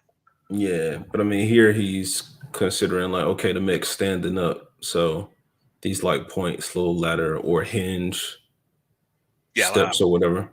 Yeah, step ladders, and so like when you actually could see that on the last video that you had, but those will retract back into the back, like when they're moving. So okay. So as you can see, it's like it's not that big of a machine, but it's designed for urban combat. So it's as tall as about your average semi-truck. So wherever semi-truck could reasonably go, these things can go in. But they can also crouch and like crawl and whatever they got to do in order to get in there. Climb, jump. Yeah. Which is scary as shit if you think about it, like as like if you're an infantry soldier, because it's like those things are designed to like for urban combat ops, and that means that they can get to you if you think you're safe, you're not.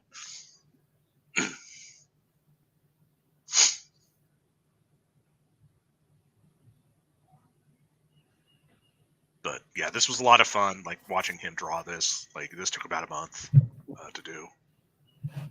Thinking it's like the idea of a bear, as in like, I don't know. Some people probably don't know bears can climb trees and think they can run up a tree, and then you just see the bear just coming after you up the tree. Well, no, at that point it's like, okay, if I'm going to die, I'm going to die at man, and you go out, doing an atomic elbow drop on the bear. Yeah, you should. There's no telling how that could work out for you. It's like, oh, I'll probably die, but at least I died cool. Yeah. It's like, how'd you die? It's like I died fist fighting a bear. I'll take that. So the setting here that's not New York, that's actually Texas in the background.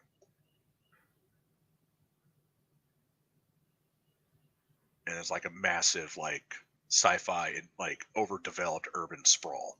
But that big building in the background, that's an actual arcology. So that's like a city-sized building.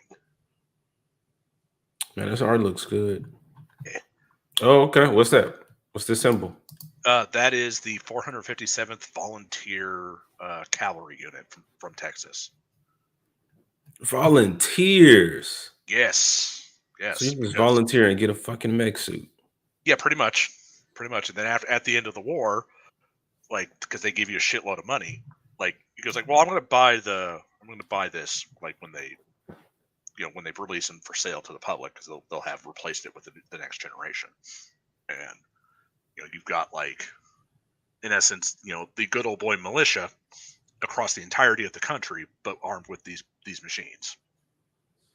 Okay, I thought we kind of moved away from that, but when I was saying these were like government issues, so like the government is giving them out to them.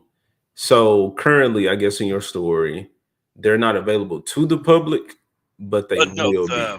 so this model that you see that he's climbing on, the public can buy that because that's the last generation. So basically, they're emptying their stocks. Okay, And okay. anybody who wants to buy them can buy them. So what'll happen is you'll see these mechs pop up all over the place, not only in the United States but also in other nations.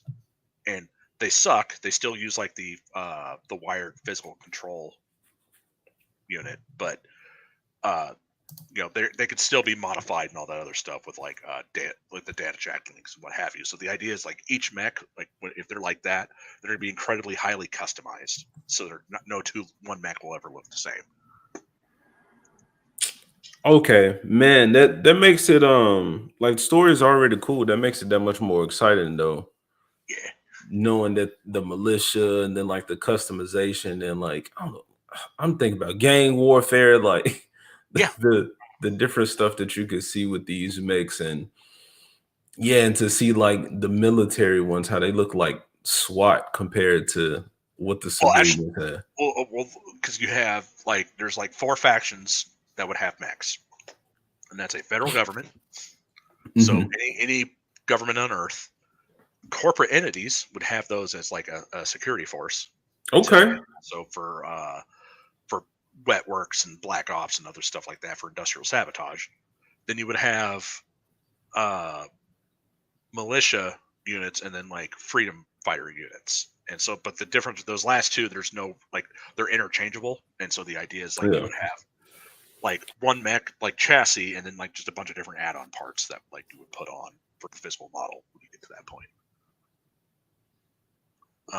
But I think there'll the next video and that will pop up after this at the end of this. But not Jacob. Well, yeah, Jacob was asking like, are there soldiers who can fight alongside these things? And yes, there are.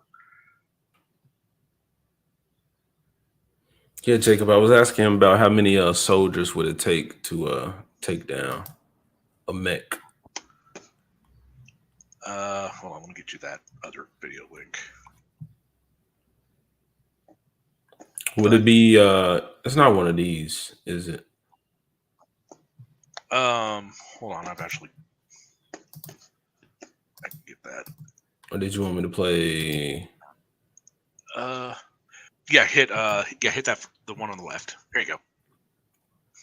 And you can play the music from this one if you so wish, but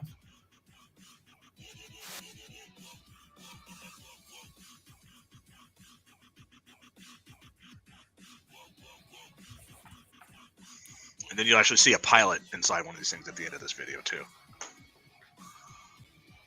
Oh man, like how mature is this? Oh, like it's a war story, so your people are gonna die. Okay, because I mean I'm seeing this and he's putting this pistol directly to the chest, which is where the pilot is housed. Yeah.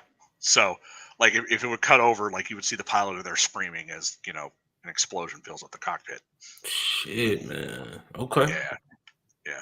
And then Dipsy, these things can move at the speed of thought. They're not slow, so they can actually dodge.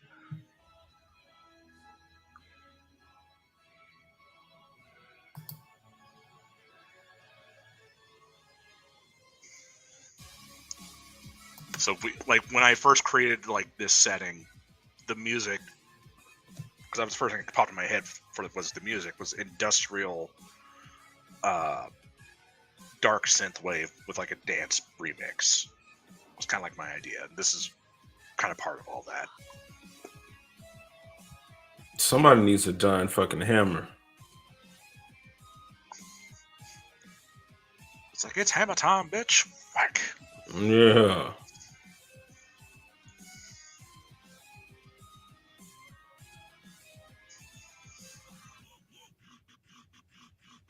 So this was about a month and a half of work for him to do this. There are people there. That's our evil R2. Yeah. So the idea is like drones are utilized as a force multiplier. So they're like mainly it's like, oh hey, like if we attach like a unit of drones to like this platoon of infantry, like it's in essence tripling their firepower.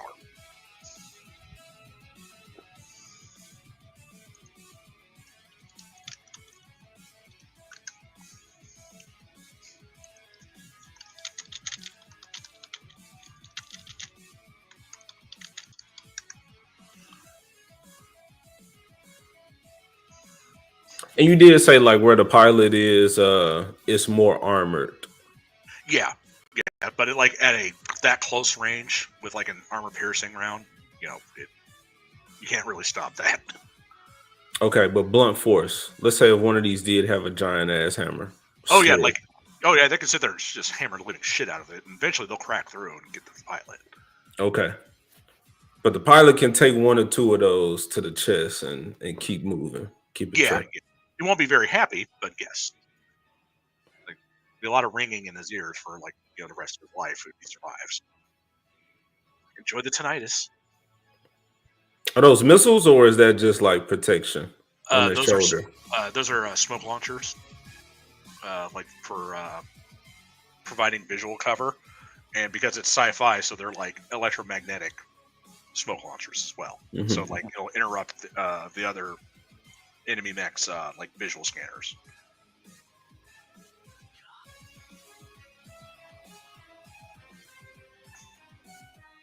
Yeah, lots of adjustments and stuff, but he really got that vibe, because like the idea is like these things can and should be moving like normal human beings. So it's like they could do like all the cool stuff that and as like an action movie pose kind of thing. I hate when properties have like these big ass like any character really, but like they're giant and they're just like moving slow. I guess they're trying to say because of like gravity or whatever and the size, but I'm still like, man. So the U.S. mechs, they're about 12 to 15 tons depending on their weapons loadout. The Dominion ones are about like 20 to 25 tons depending on their weapons loadouts. How heavy is the car? It's a good question. Average car weight.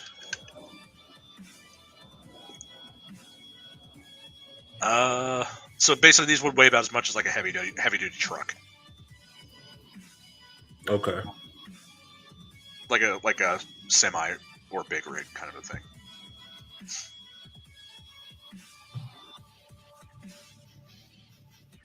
Yeah, 1,500 to 2,000 pounds, so that's like 2 tons.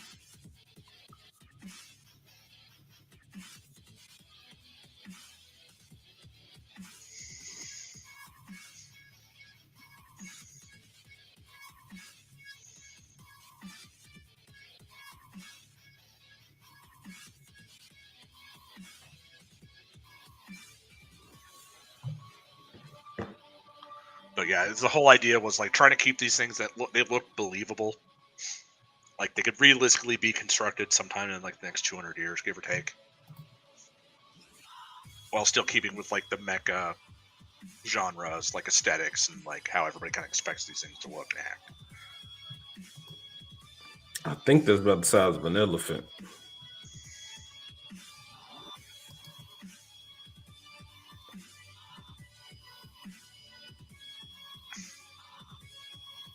But with these, like we took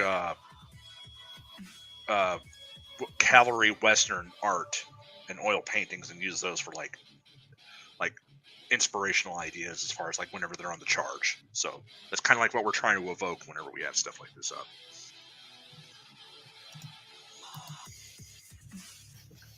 All right, I gotta look up how much does an elephant weigh.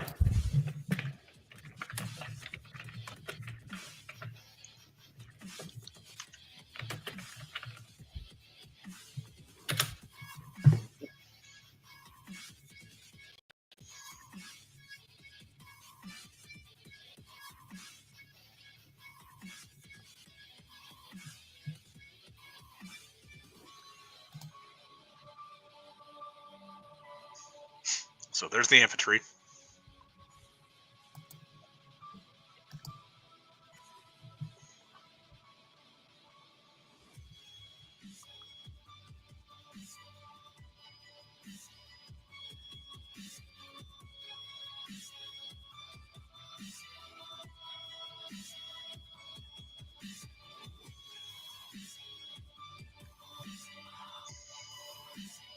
Like you've really got the old weathered look on the metal too. I loved how that came out. Yeah. It's like fuck your couch. The sparks right there from the disconnected arm. Yeah, he fucked him up. Dang, let's get some blood in there too. Oh, wait for it.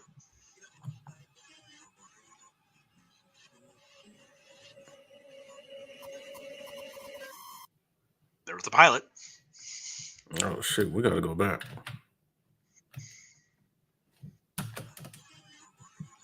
Oh, you don't want me to stop it right there and take away from the magic?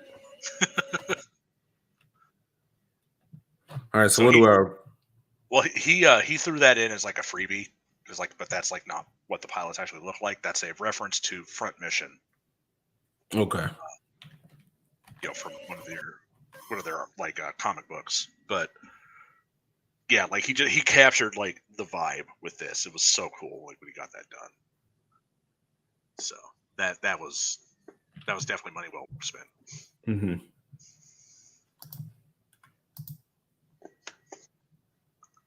And then I sent you one more picture up on Twitter, but that is artwork from Josan of the Dominion mechs, and they're like the idea is it's like they're jumping into battle. And then when we do the one for the US, we're gonna take a what do you call it? The propaganda, like Uncle Sam, stuff that you saw like from World War II. But we're gonna kind of give it a World War III vibe, but with the Bulldog exocav on the front, like mimicking the pose a little bit. Elon's robots. Yep, they coming. He's going the iRobot route though. Like Detroit Human almost. Yeah, I never played it. it. That's the sci-fi. That's the sci-fi IP I'm working on. It's still not finished. I'm still writing it. I'm still getting all the look done before like we really commit to anything art-wise. But that'll be happening here soon. So. Okay, I see a ship. No, that's not a ship. That is a flying tank. Okay, is that not a ship? No, it's a vectored thrust tank. So the idea is like they took a jet turbine and just put it on a very lightweight tank frame, and then so it can fly and hop around on the battlefield. Okay. I think we both saying a ship.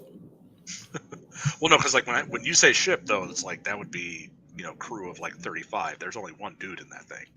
Okay. And I guess a ship, you would have somebody on board controlling it as opposed to it and all the different weapon systems. So like the US, like when you see their assault ships, they look like a normal aircraft carrier that can haul these things. But what'll happen is when they go to move, they fly around like a helicopter almost. That can travel at about 200 miles an hour. Okay. But the same concept, but just on a larger scale, because we're, like I said, we're 50 years advanced over them. So it's like we have better tech than everybody else does still. Don't adjust. Okay, so is it like a shark where they got to keep moving or they'll sink? No, it's like, do you know what a VTOL is? I don't.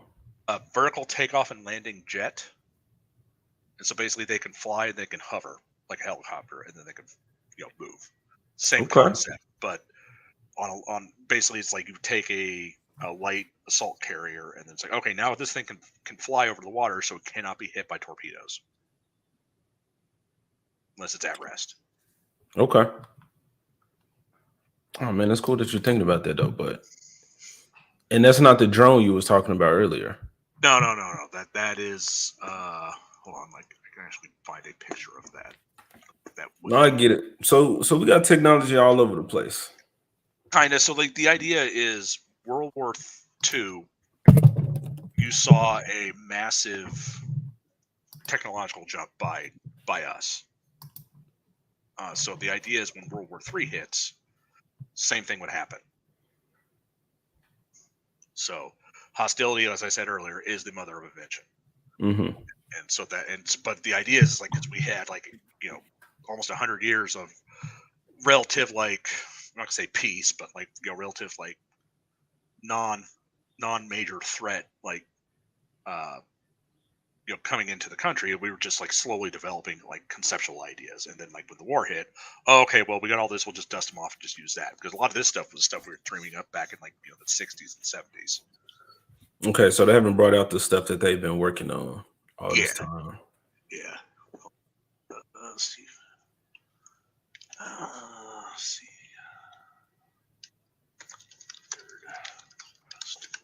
Was you about to send me something else? Yeah, I was like, I'm just looking up the. Here we go.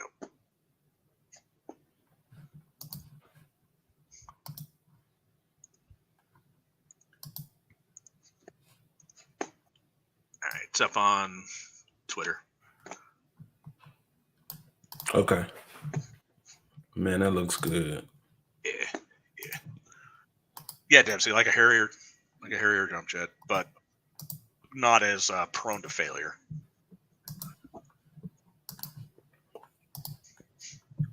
So when I say a vectored thrust tank, what that means is this thing can fly up to 200 miles an hour, about, I don't know, like 10 to 12 feet off the ground. And it can also fly over water. So basically, as an armored vehicle, that means you can do amphibious assaults with these things. And they'll just scream in like a jet, hit, and then peel off, but they've got the same protective powers like an Abrams tank. Yeah, man, that thing looks deadly. Yeah. So like something I should have saw in Halo. Yeah, almost. Tank girl would jizz herself. But the whole idea, though, is like this is stuff we were dreaming up back in the 60s. Okay. We just lack the sci-fi space age alloys that would make it feasible. Are you saying our government was dreaming of this, or like sci-fi nerds? Our government was dreaming up this shit back in the 70s. Oh, okay. But like, I mean, there's a lot of stuff like they were coming up with conceptually because of all the drugs that they were coming up, like they were doing. Okay. But the idea, though, is like because tactics have like fallen back to like cavalry charges, so it's like, okay, so instead of like looking at it like, okay, well, everything is like been bombed to hell and back. It's like, okay, well, what if it's like we're still throwing hundreds of millions of people to their deaths just to achieve a quote unquote victory. Okay, so what are these soldiers? What are they? What's on their person? What are they equipped with going into battle? If you have you ever played Fallout New Vegas? No, I never played Fallout. Okay, so they have the thing about sci-fi is the rule of cool rules. So all their shit has to look cool. That's just how it is. So I said, well, the U.S. Army is going to kind of go back to the Western, like kind of like design aesthetics, and there you go. I just sent you what the pilot would look like on Twitter.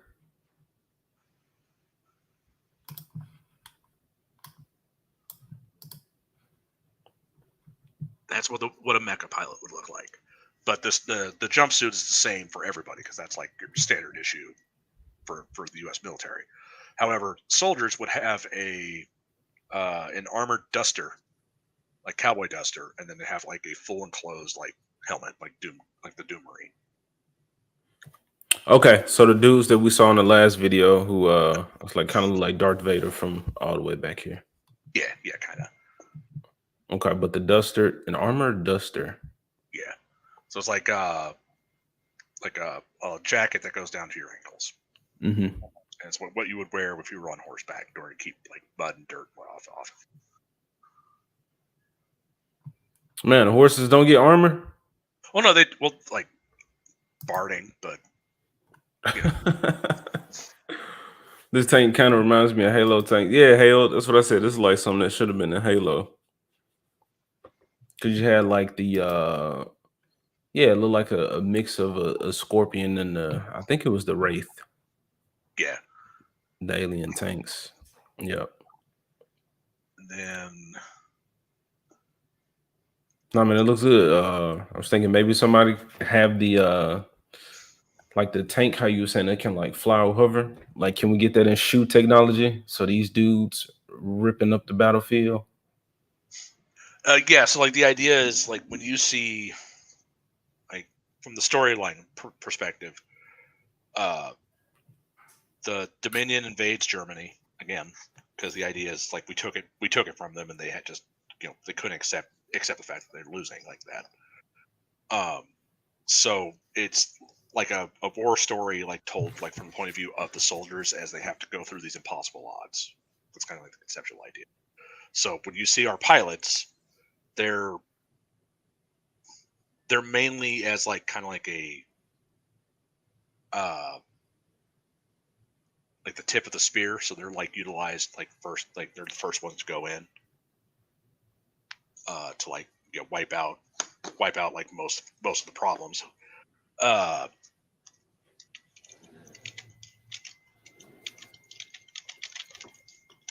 So, but the idea is like as the story progresses, like you're going to kind of get like more of a backstory like for all three of the characters, because like the idea is like that's going to be more of a like a character driven kind of a drama as far as Gotcha. like that. So like the idea is like I like I grew up reading like Tom Clancy, so that's kind of like what I'm going to be angling at as far as that goes. Okay. I saw a guy reading the Tom Clancy book like a couple months ago. Yeah, like his early stuff is great. After he died, the kind of quality's kind of gone down a lot. But oh, okay, I didn't know he made books though. I only played Splinter Cell. Yeah, he like his best book, I think, was The Hunt for Red October. Like I highly recommend. Like if you like, like a very very like kind of like interpersonal dramatic like telling of an atomic tech sub like captain like mutinying and like fleeing from Soviet Russia. It's kind of like very cool like book, but he's got a whole bunch of other really fantastic stuff as well. Like highly recommend checking out his early stuff. All right, man. You we really didn't get into it earlier when I was telling you like tell the people who you are, what you got into this, what got you into this. Like, yeah, man, let us know some of these influences. You said you were born in the 80s, so that's a whole different generation of like comics, cartoons, movies, and whatnot. I'm not well educated on the old stuff, pop culture. So let us know some of that, man. A peek into your brain and who you are and the man behind the work. Well, and also I gotta check on my dogs. They started barking at something. So okay, talk to the people. No, I grew up. I was born in '79, and I grew up about the '80s. So I'm the quintessential '80s kid. So I remember back when this country was fucking amazing and awesome. And growing up, I had seen like probably some of the best and the worst entertainment you can imagine. But now it's like, looking at modern comics and entertainment now, it's just garbage. It sucks. I hate it. Everybody hates it. So the best way to do that is like, in a grand American tradition, it's like if you don't like what you see, make your own. Do it yourself. Unfortunately, what a lot of people don't realize is comic books are fucking expensive, ungodly expensive. But it's doable if you have the means to do it. It's just also going to make sure you have a large enough fan base to kind of support it and kind of go from there. But beyond that, though, like as far as my inspirations, writing wise, Tom Clancy, I loved.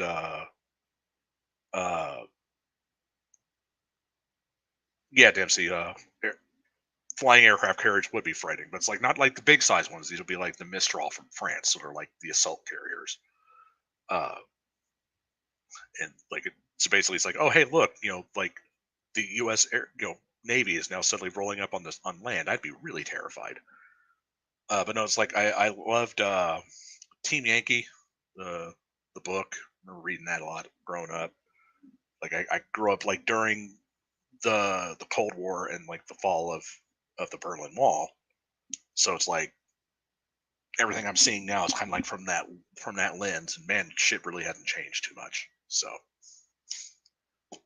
but beyond that though, other like comic book wise, a lot of manga, like mecha manga and stuff like that. A lot of fantasy, like sword and sorcery. So like uh, Conan, Solomon Kane, and then you've got as far as like comic books. God, I'm just like mostly it's like a lot of stuff like from the 70s and the 80s. Like like most modern comics, like since about the mid to late 90s, haven't been all that entertaining or good. But yeah, so it's like, welcome back. You said welcome back? Yeah, I just said welcome back. I've been talking the entire time. Oh man, I've been here listening. But no, it's like a lot of my like influences, like as far as entertainment goes, for like what I'm doing. Just classic sword and sorcery, men's adventure books and stuff like that. Solomon Kane, Conan, and then Tom Clancy, Team Yankee. Like, there's a lot of like a lot of stuff in between here and there with all that. Are you telling me to look up Solomon Kane? 2009. That's not bad. Well, I mean that's the movie. Like the book was written like 100 years ago. Oh, okay. The stories, I should say, but sadly he died before that could really get going. Okay. Cause yeah, man, you 80s guys, y'all had some very shit entertainment as well. Oh yeah, so. No, we had the best and the worst entertainment. But that's what happens when you have a whole bunch of people hooked on cocaine for an entire decade. Yeah, maybe they take chances. Oh yeah.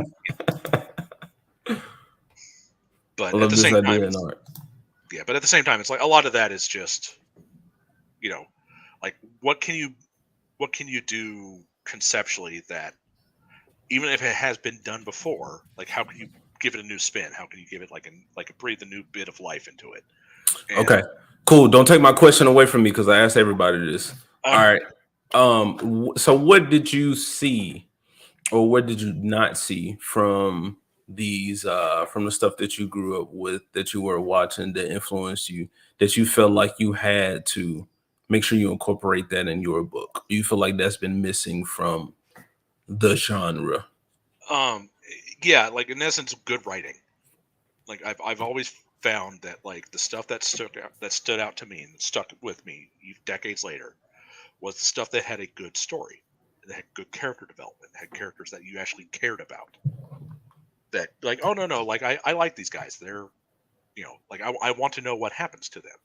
Mm-hmm. But now it's just like everything is so. I'm not gonna say cookie cutter. Now it's just everything is just so bland. Like nothing just feels like there's stakes behind it. Do you think you can give me something that's more tangible? So, like for example, with the mech, then I don't know, the person being into the chest and exploring multiple ways of like hooking up with their suit. Okay. So a good example for that would be when the pilots in Exocav, like as the story progresses, they're going to start noticing, in essence, PTSD moments, because this is written because I do come from a large military family. Okay. Something you have to kind of acknowledge. No, this is something that you're going to have to deal with, especially if you've gone through combat. So, but for them, it's like neurological damage, because like their brain is really meant to be like processing information that fast, that intense, without like there being some side effects. But the idea is like we've advanced technologically that they could fix that by just basically replacing parts of your brain with cybernetics. And from there, it's like this classic trope within like cyberpunk is like, what is human in an age where everybody's like half machine, right? Mm-hmm. And so it's like so the idea is, it's like when you have our main character Echo, he's got like, when you see him, like his left eye and his left arm are missing because a shot penetrated his armor and nearly killed him, and like the spalling, which is like the shrapnel, a bullet explodes, severed his arm and then like nearly cut off his face. But he survived. So when he got back, they basically gave him mechanical replacements. It's like, all right, back to the front, and then they shipped him back out like 2 months later. Yeah, so say they put him. He got back to fighting. Yep. Of his own. Well, he signed a contract. Oh, okay. That basically, when the military, like when you sign a military contract, they own you. You are a slave to the government. So I was gonna say of his own volition, because you said somebody was volunteering. So yeah, well, I mean, but even then, it's like after, like, you can volunteer, but you're still volunteer to be in the contract. Okay. And at that point, it's like you're no longer a volunteer; you're voluntold. Okay, got you. So the dogs of war, man. Yeah, so just another fucking dog of war. But it's like as you explored that as a concept, it's like, okay, well, how do you change this from everything else? Because this has been done to death. My idea was, well, they're horse soldiers from like a Western sense. So I approach it like, Gods and Generals, if you had ever seen that TV series back in the day. I'm just gonna say I have, to not seem less educated on pop culture than I already do so far. Oh no, it's fine. It's like, this was an old series about the Civil War, and the idea was, it was like the Battle of Gettysburg, and it was like you were following them as they were on the field. And so I took that same conceptual idea. It's like, okay, well, what if they just had mechs? And I was, oh, hey, this is actually kind of fun. And then I went from there. But the idea, though, is it's like you're going to be focusing in on the pilots more so than anything else. However, it's still meant to be like an action piece, so there'll be a lot of like shooting, a lot of explosions, just because that shit fucking is cool. I can't. I don't know why they're like, oh no, we can't have this. It's like, no, we need more of this, because that's the only way most people pay attention to anymore. Yeah. So, who is it? Michael Bay's directing your movie. Yeah, it's like we're gonna shoot it like a porn and then have explosions in it. But no, a lot of it is supposed to be like for fun. And I think that's what's a lot of stuff is missing. It's supposed to be for fun. Like, it's meant to be entertaining. First, I'm not there to put any political garbage into it unless it's like within the story, or I can make fun of politics now, but 200 years after the fact. If that makes sense. Okay. Do you think you've accomplished putting a good balance of fun and a more mature story where, like you said, death is going to be a part of it? So yeah, I feel like I've personally achieved that, but it's up to the reader. Like I said, like when you read the pulp that I wrote, that's my writing style. So you tell me. That's ultimately up to the people who read the story, like if I achieve that or not. Okay. I'll make sure to get back to you on that, man, because you only read the first chapter of the Dragon one, and like I didn't know how much of it is supposed to be like spoiler, like how much is actually released to the public. It's like each story is a standalone adventure, but like I'll do callbacks to like prior adventures, or like I'll mention something that'll get a layer clarification in another story. But the idea is like you're just there to follow them as they do this insurmountable, impossible task. Okay. And it's set up for the events of the later story with the... Yeah, so it's like it's 200 years prior to the graphic novel of Paladin Dragoon.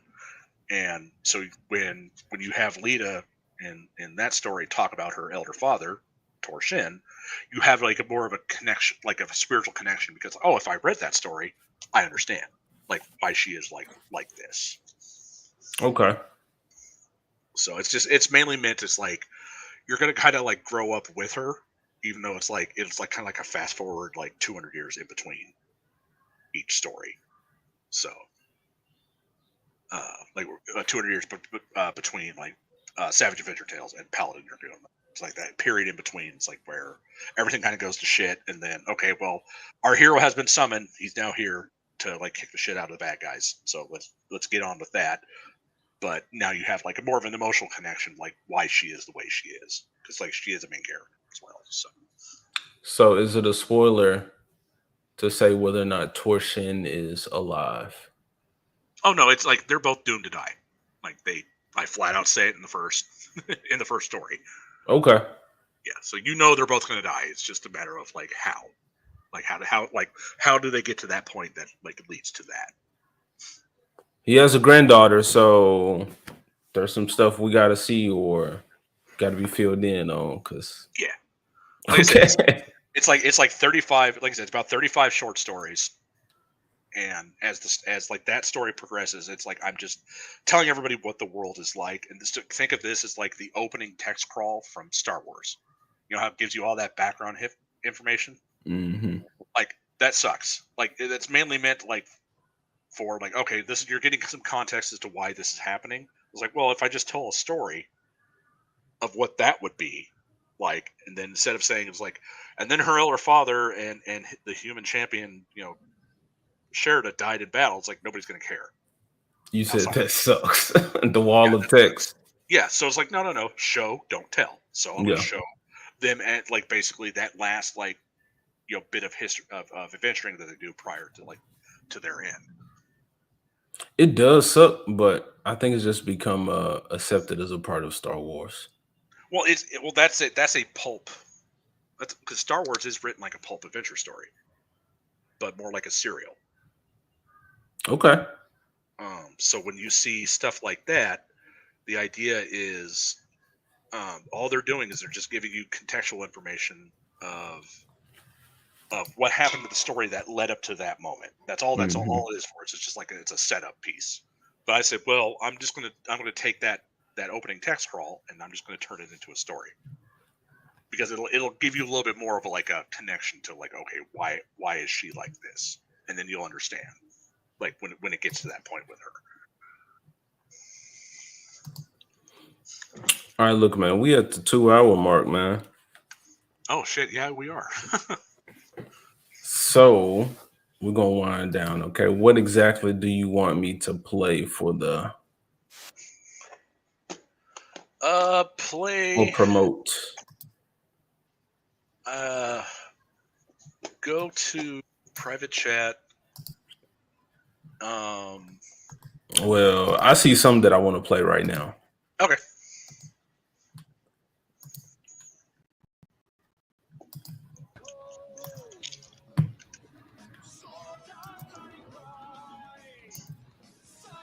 And this is Chimera Sky Battle.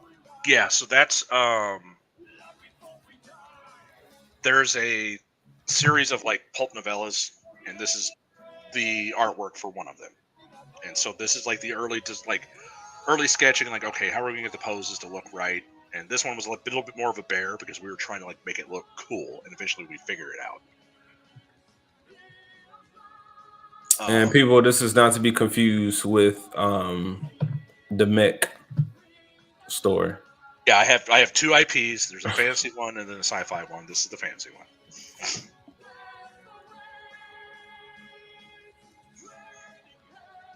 But that story will be a lot of fun because you kind of see just like how jacked up things are on this planet as far as like created, like man-made created horrors and all that other stuff.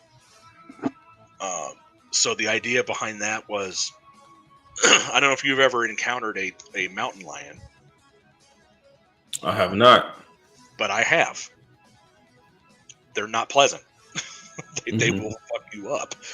But the idea was, my grandpa told me a story of when he was actually stalked by one, and he ended up killing it before it got him. And so I took that story and I turned it into a fantasy epic battle.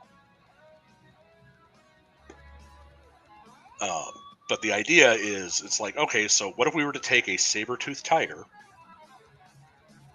but also like kind of added like a Smilodon, like an ancient mountain lion, and then you just made it the size of a horse.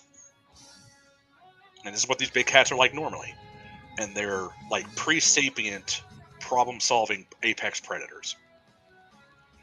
And then a mage said, "You know what? Let's take a bunch of different animals, give it wings, and then we'll give it sapience." And that's basically what they're fighting in this story. So it's like it's meant to be kind of like a very like tense moment of like when they realize just how bad this is, like could have been.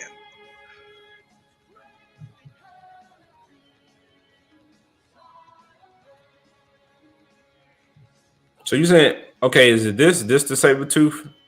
Yeah. So basically, it's like a horned saber-toothed tiger, but mixed with a mountain lion.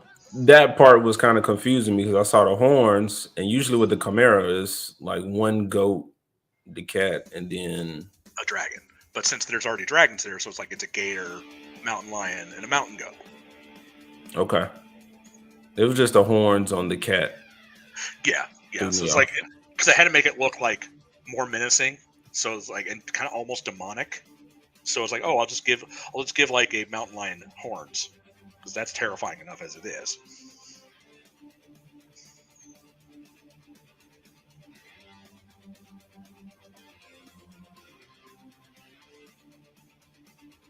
But it was a lot of fun watching him draw this because the pulp kind of has to have like a very like action oriented kind of like storytelling thing.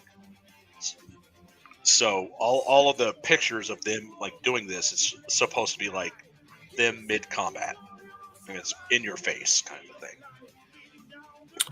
Do you know what your artist is reasoning for giving him like more curved horn? Okay, so that's actually by me. I told him to do that. So Asian dragons have like a swept back horn style. Mm-hmm. So because it's a mix of both Western and Eastern, I said, well, the females will have the swept back style horns. The males will have a more aggressive antler, like deer antler style facing forward. So that's all it is. It's just a design choice. And I think what made me ask is because this is more elegant when you have them like more rounded and more vine like plant like as opposed to jagged, angled, really protruding, like going forward where it's more like aggressive. Yeah, it's like I want to kill you. I want these things to penetrate you. The idea is it's like basically like the females, it's more of a defensive thing, and the males, it's more of an offensive thing. Yeah. But there's an actual story reason why that is. So, but I'm going to leave that as a spoiler for later when it's revealed. Okay. What is that? I can't think of what. Never mind.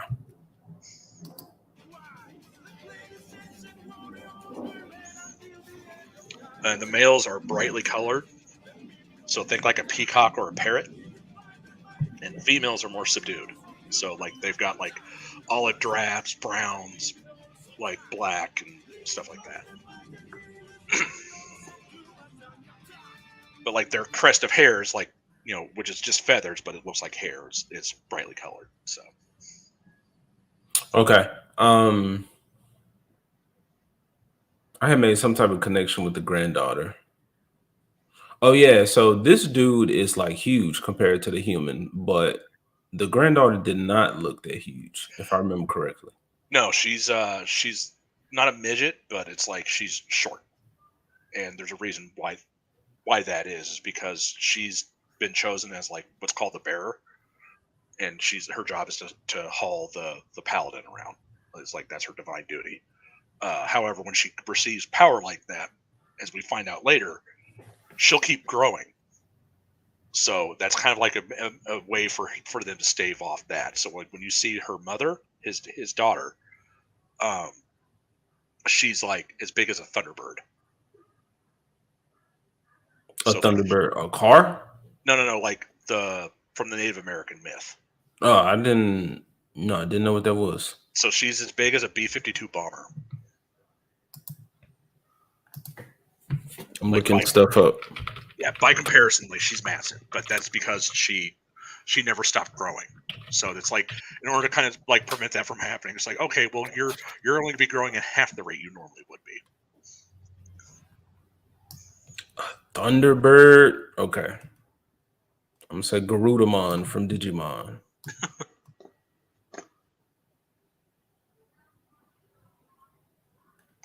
Like, I I can't did not remember. know those Native American in origin. Yeah. There's a lot of because this is a Western, but in a fantasy setting. So I took North American, Southwestern, like Native American stuff, and I just like kind of added it in as a like kind of like a background flavoring. That's all I did. So when you see Ta, which is his daughter, she's like 4 times his size. And so she's the reason why whenever we think of a dragon, why they're so big is because of her. Okay. But otherwise, they're basically twice the size of a horse normally. Okay. This dude looks more than twice the size of a horse. I got you. I guess the average dragon. Yeah. Did that come from? Because I know you said the granddaughter keeps growing. Did the daughter being bigger come from the idea of? I think it's in mammals. I forgot what creature it was, but females carry like the huge like gene to grow. Oh no, that's just that's like a side effect of like whenever you receive like divine power in this setting, especially for dragons. Because dragons normally live for about 2,000 to 3,000 years. Okay. But when you look at like Bible and that like how like whenever somebody is given divine power, like Moses or something like that, they live for almost 1,000 years. So the idea is like if you receive divine power, your lifespan just extends. Mm-hmm. The idea is like, well, you're going to have other stuff you have to do if you've been chosen like this.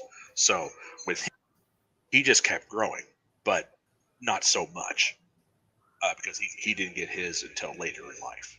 He received like divine power.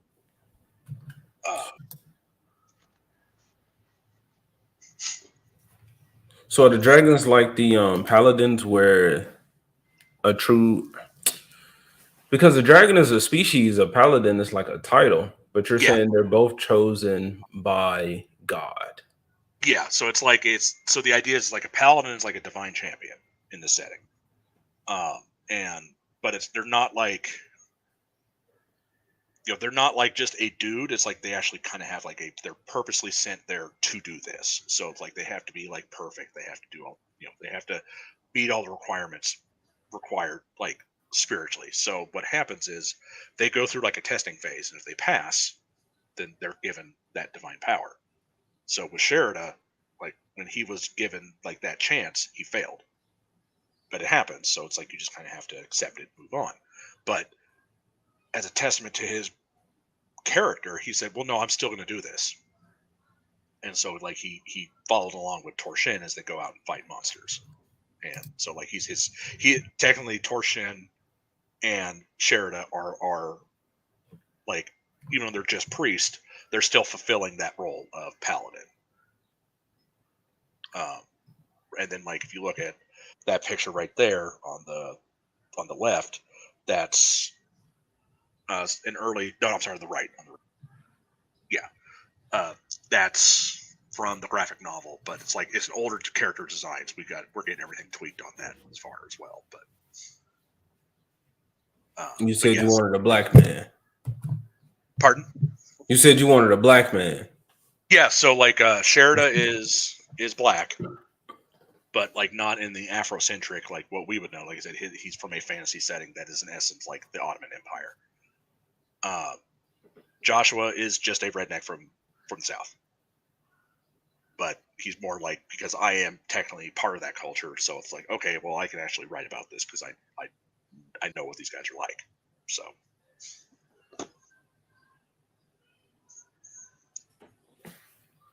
And then my lovely spouse, was like, well, if you're going to write a fantasy story, you have to have black representation. Did you for real? Yeah. And did I show you a picture of what my spouse looks like? Oh, no. Man, I don't even know what you look like. Hold on, let me. Man, I don't have to. I'm just saying. I definitely think representation is important. Forced representation is fucking worse than no representation. So yeah, and like I wanted it to not feel like, it's like, oh, I'm checking off a box. Like it's like, yeah, he's black, but I'm not making that part. Like in essence, he's technically he's high yellow. So dark yellow. Yeah, but I mean, you see what I'm getting at, though. It's like, but it's like I don't want it to be forced. I don't want it to be like I'm just checking a checkbox to get something. It's like, no. He is not white, but it doesn't matter because that's not the focus of the story. It's him as a person is the focus of the story, and that's what everybody seems to forget lately.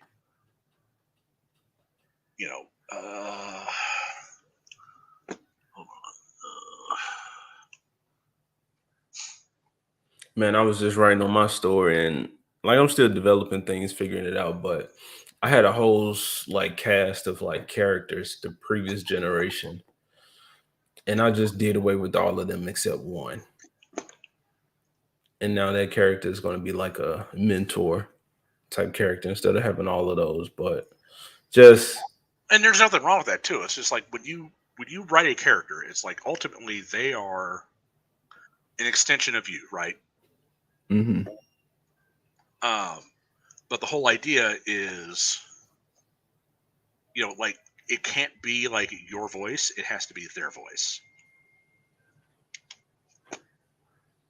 And there you go. There's a picture of me and my lovely nest of pit vipers. Nest of pit vipers. Oh yeah.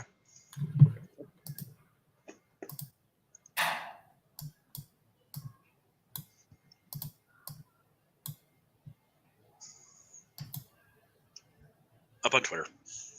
Yeah, I see. I'm not sharing. I want to share a picture of you and your wife to everybody. No. But it's like, that's my lovely nest of pit vipers. So. Oh, now I see what Paladin and Dragoon looks like. That's cool though, man. Again, this representation thing it's like it. A lot of people have gotten so sensitive to where if they do see like a colored character or a gay character, then they automatically are turned off, and I hate that. It's like I understand why, but just the reaction to it is not warranted. But also it's like like I said, it's like if it's forced, it looks forced. It feels forced. It feels disingenuous as fuck. Yeah. But if you make a character who is a normal human being or equivalent thereof, who has a character arc, who's not perfect, who's not gonna like just have like be a Mary Sue or a Gary Stu or whatever the fuck it is.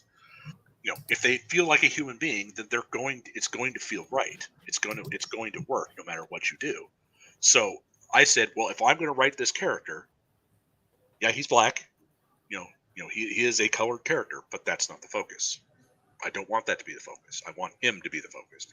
I want him going through all this shit to be the focus. And then like when I wrote the dragon, like as you'll see, like when you finally read the full story, he's very grandfatherly, but I wrote him like that for a reason, because he is a natural protector, and that's kind of like I want. And like, how do you make that like come through? And it's like, oh, he's a grandpa, so he's supposed to look and feel like a grandpa. Just he's covered in feathers and chirps. He was smoking on a pipe. Yeah. Oh yeah, smoking on a pipe. Let me ask you this: why would he smoke on a pipe? Only the finest of canna. Only the finest. that dank shit. I'm just thinking as a dragon. Well, because I mean he can. I'm assuming he shoots flames. He breathes fire. Yes. In fact, hold on. I've got a great image for you that should help you sell it further. The idea is cool. I'm just thinking like couldn't he just eat it? But then that'll just give him a high instantly. Maybe he just actually enjoys smoking, the act of smoking. Yeah, he enjoys smoking. Because when I was growing up, if a dragon smoking a pipe just worked. Mm-hmm. And then for whatever reason, they went away from that. I was like, no, we need to bring that back. That makes more sense. I was telling you that in my world, because I'm still trying to figure out dragons. I definitely want them to be in this world. Um, I just don't know how much of an importance I'm going to put on them. And it was lining up to be very similar to what you're making, to where they're not just these beasts. Like they know things. They've been here for a long time, and they could pass on that knowledge. But Well, I mean, like they're like the stereotypical like wise elder, right? Like because of their age. But if you want them to be like more human and like more approachable, it's like you give them like it feels like they're both like it's like in a grandparents kind of a sense. I think the I don't know if you played Spyro, the Reignited trilogy. Yeah, I have that. They did an amazing job of giving all of those dragons like personality, different like hobbies and whatnot. So I don't know if I want to go that route. That was the goal. That was the goal. Yeah. And I sent you a rough sketch. You can share that one if you so wish.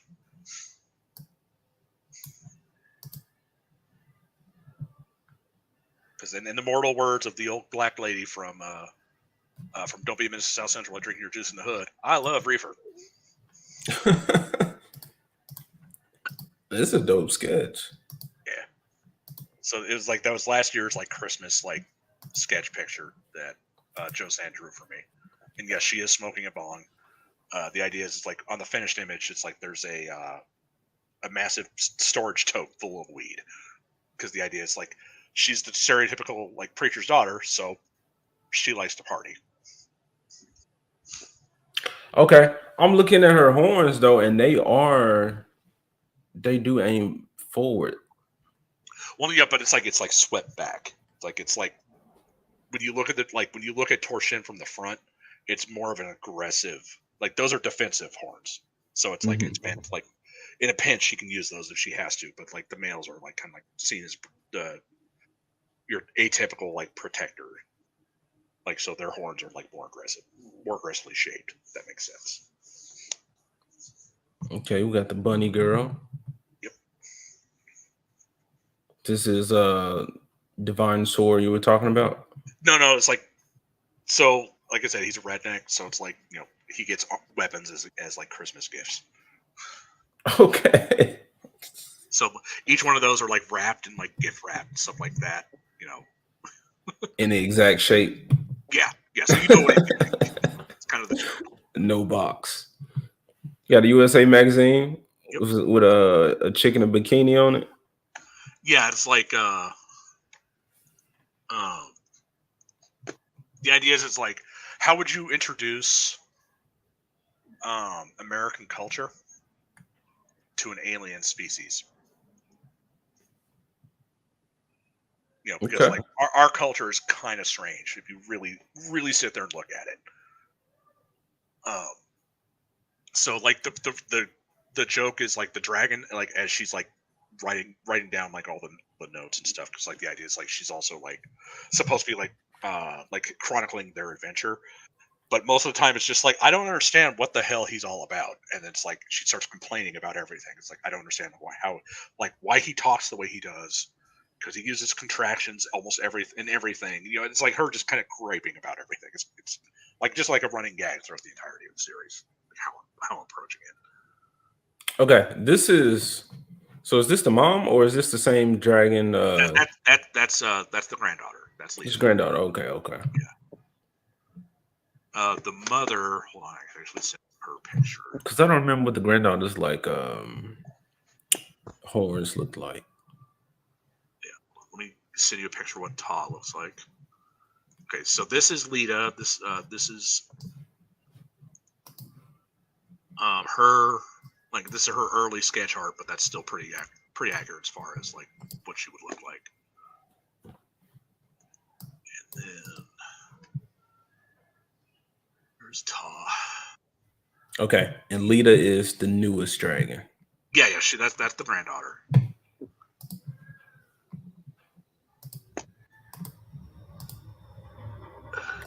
And here is her mother.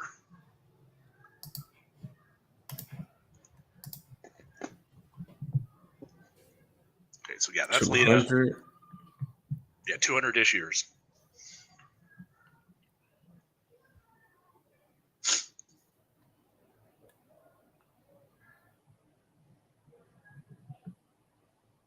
So it's like she's like a quadruped, but she could walk on her hind legs like a bear. All that other good stuff.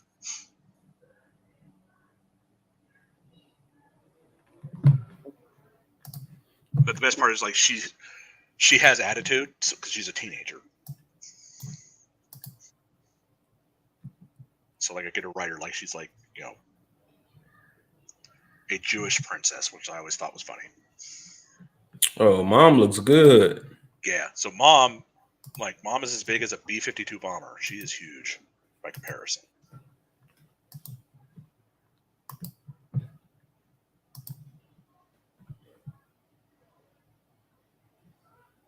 And she's like, amongst her people, she's the equivalent of Moses. She is a divine champion, and so she still has all that power associated with it. So, but thing is, like, the injury that she has on her chest is almost killed her. So it's like she's physically diminished. Mm-hmm.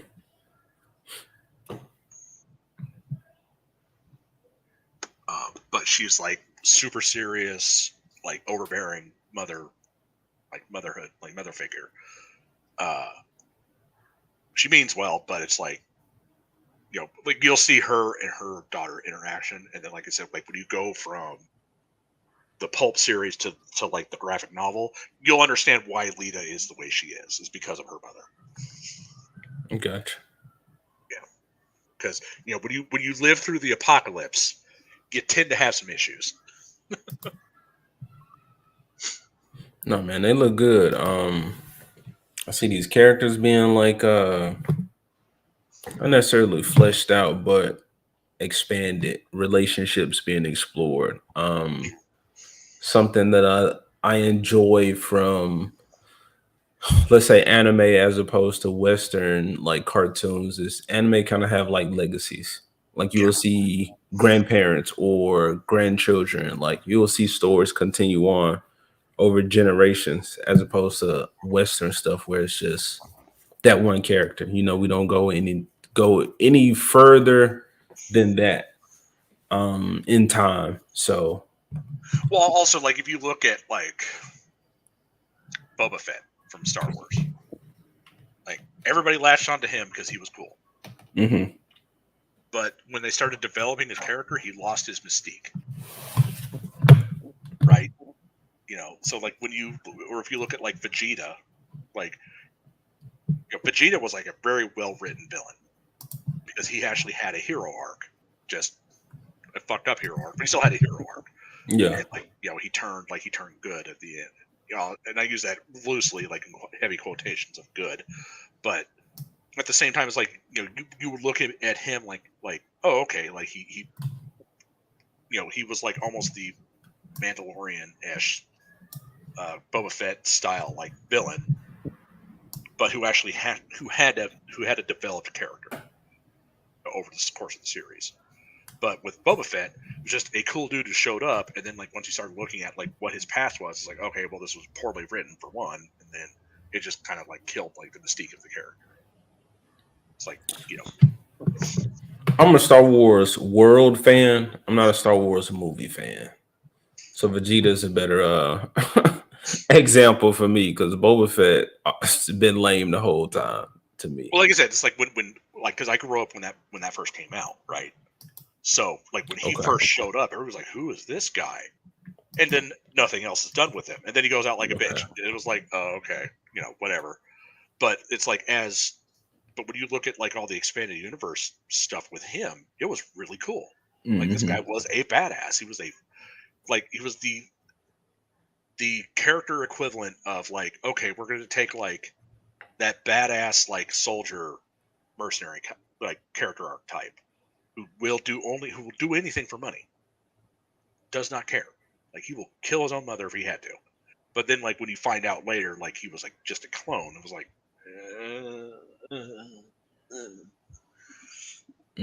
okay. I mean, it's like I love George. I love Star Wars. Sound effects.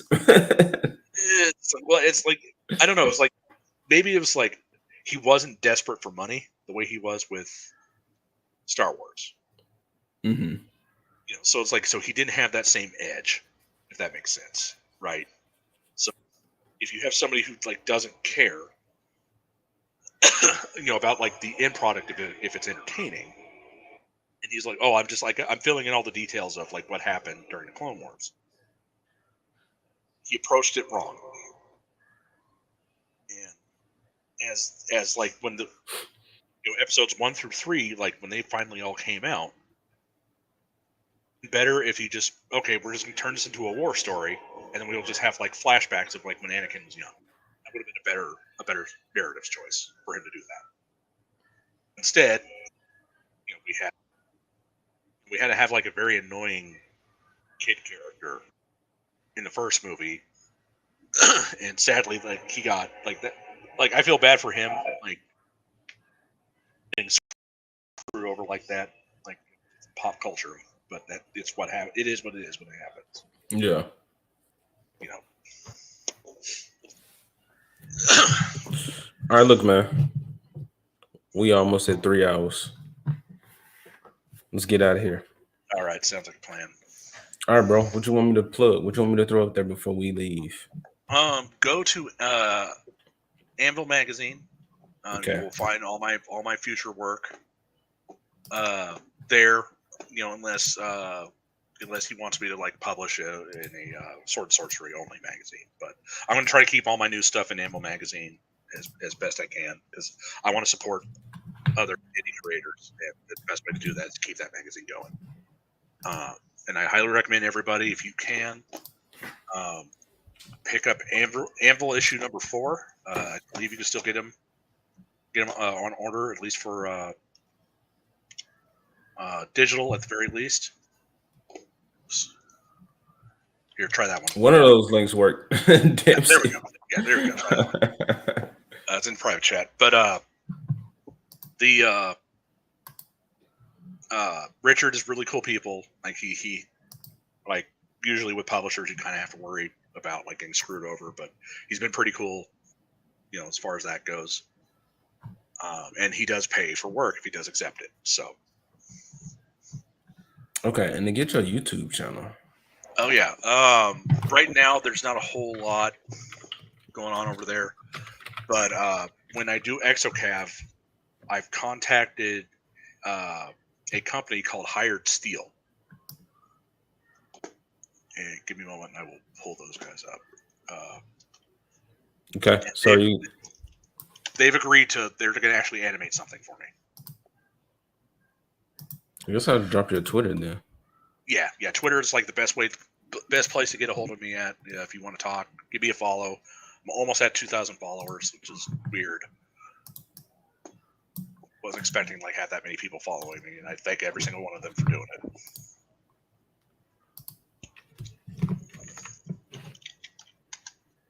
Okay, he'll drop the YouTube, and there go what did Boosh say? Zitter? Nah, man, Twix. This look great, and I really like the concept. Thanks for sharing it with the world. Yeah, man. Thank you for being a creator. Yeah, like it takes a lot. Like, you know, if you're wanting to write or create or anything, just understand that there's going to be a lot of work that goes into this. It will never stop. But also you can't stop because the moment you lose your momentum, you got nothing. So you kind of have to approach it in that regards, like going forwards. But like, as long as you keep it going, as long as you keep the momentum, as long as you keep everybody like engaged, like, hey, I'm making this, I'm doing this. It's just going to take some time in order to get there. You know, eventually, you know, you'll get it done, and you know, people will, you know, like it or dislike it. You know, it's completely up to the market. You're just there to hopefully, you know, find some attention. That's all you can really get, you know, hope for most days anyway. Cool, man. Appreciate the advice. Maybe that's something I need to start asking people. What advice do they have? You know, like it's coming from like, you know, like somebody who's like just first time self-publishing. Like, man, it's a lot of work. So don't get discouraged. It's just you're going to have to be stubborn more so than anybody else out there in order to get this to happen. Like that's your best way to kind of approach it. And as long as you don't quit, you'll do fine. Got it, man. I appreciate that advice. I need that as well as so many others who might check out this video, man. Paladin Dragoon, I appreciate you. Sorry it's taking me so long to get this happening, but some consistency is happening. Figuring out Saturday mornings for me, but I'm glad I could have you on, man, and we'll definitely have you on again in the future, man, as you get more stuff out. Thank you. I appreciate it. Like the second pulp is currently being edited by my editor. It's almost finished. So once that's done, then it's just the artwork will take about maybe a year to get all the artwork done, and then I'll have the next story out. Go from there. All right, man. Looking forward to it. The more sentient dragon stuff. You know, me being furry adjacent and whatnot. I love to see a goddamn animal talking. Yes, flaccid is latent gay as shit.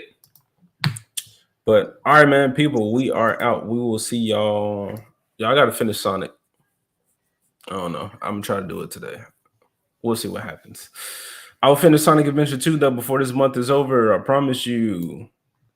And then we get into Sonic movie stuff. You like Sonic? I grew up watching the Saturday morning cartoon, and then I had the anime one way back in the day. An anime way back in the day? You're not talking about Sonic X? No. This was like, dang. Hold on. Let's see, Sonic. Anime movie.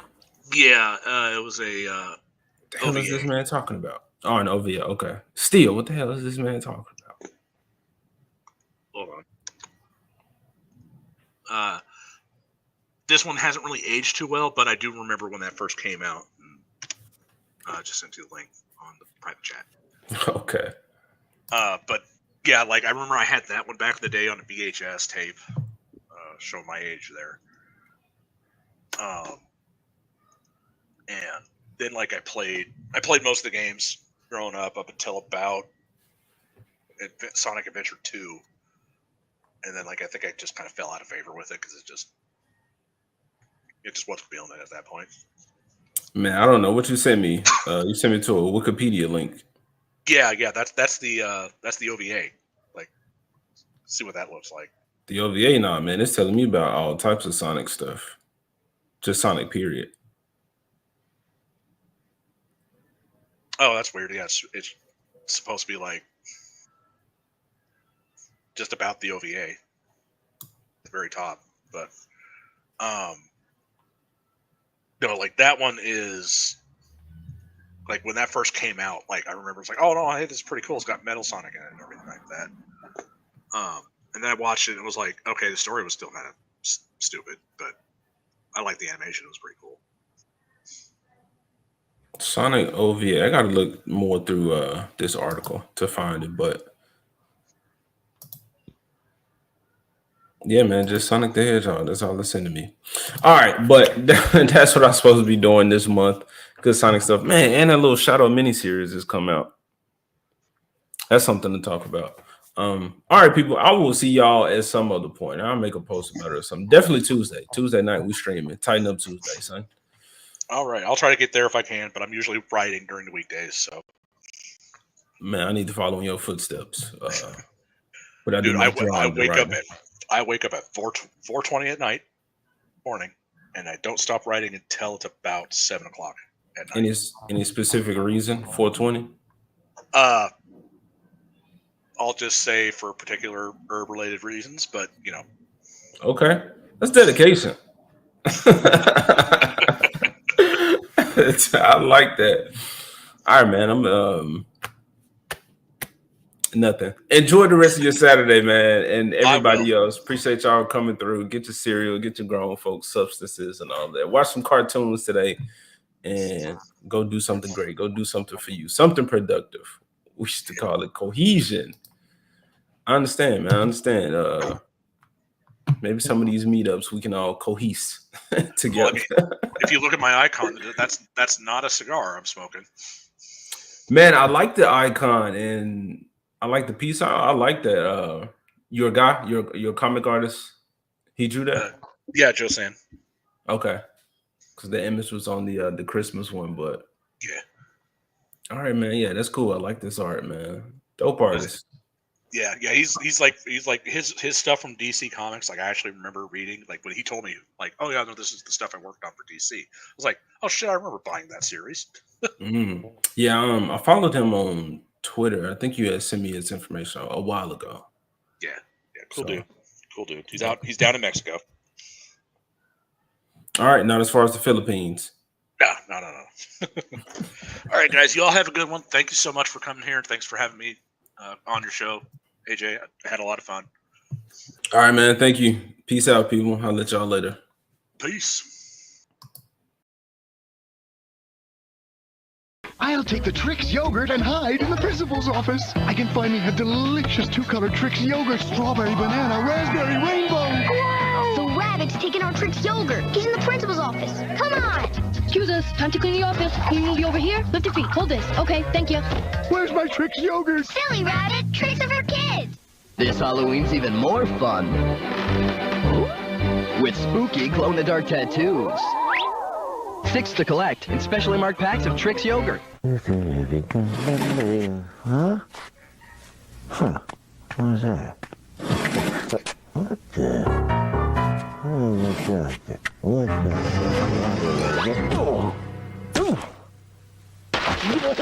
Eggo home-style waffles. So crispy on the outside, so fluffy on the inside, you won't be able to leave them alone. The irresistible part of this complete breakfast. If you gain all the power you can, if the journey goes perfectly, you still get a big pink fist in your face! Dragon Ball Z Boo's Fury for Game Boy Advance. Rated everyone.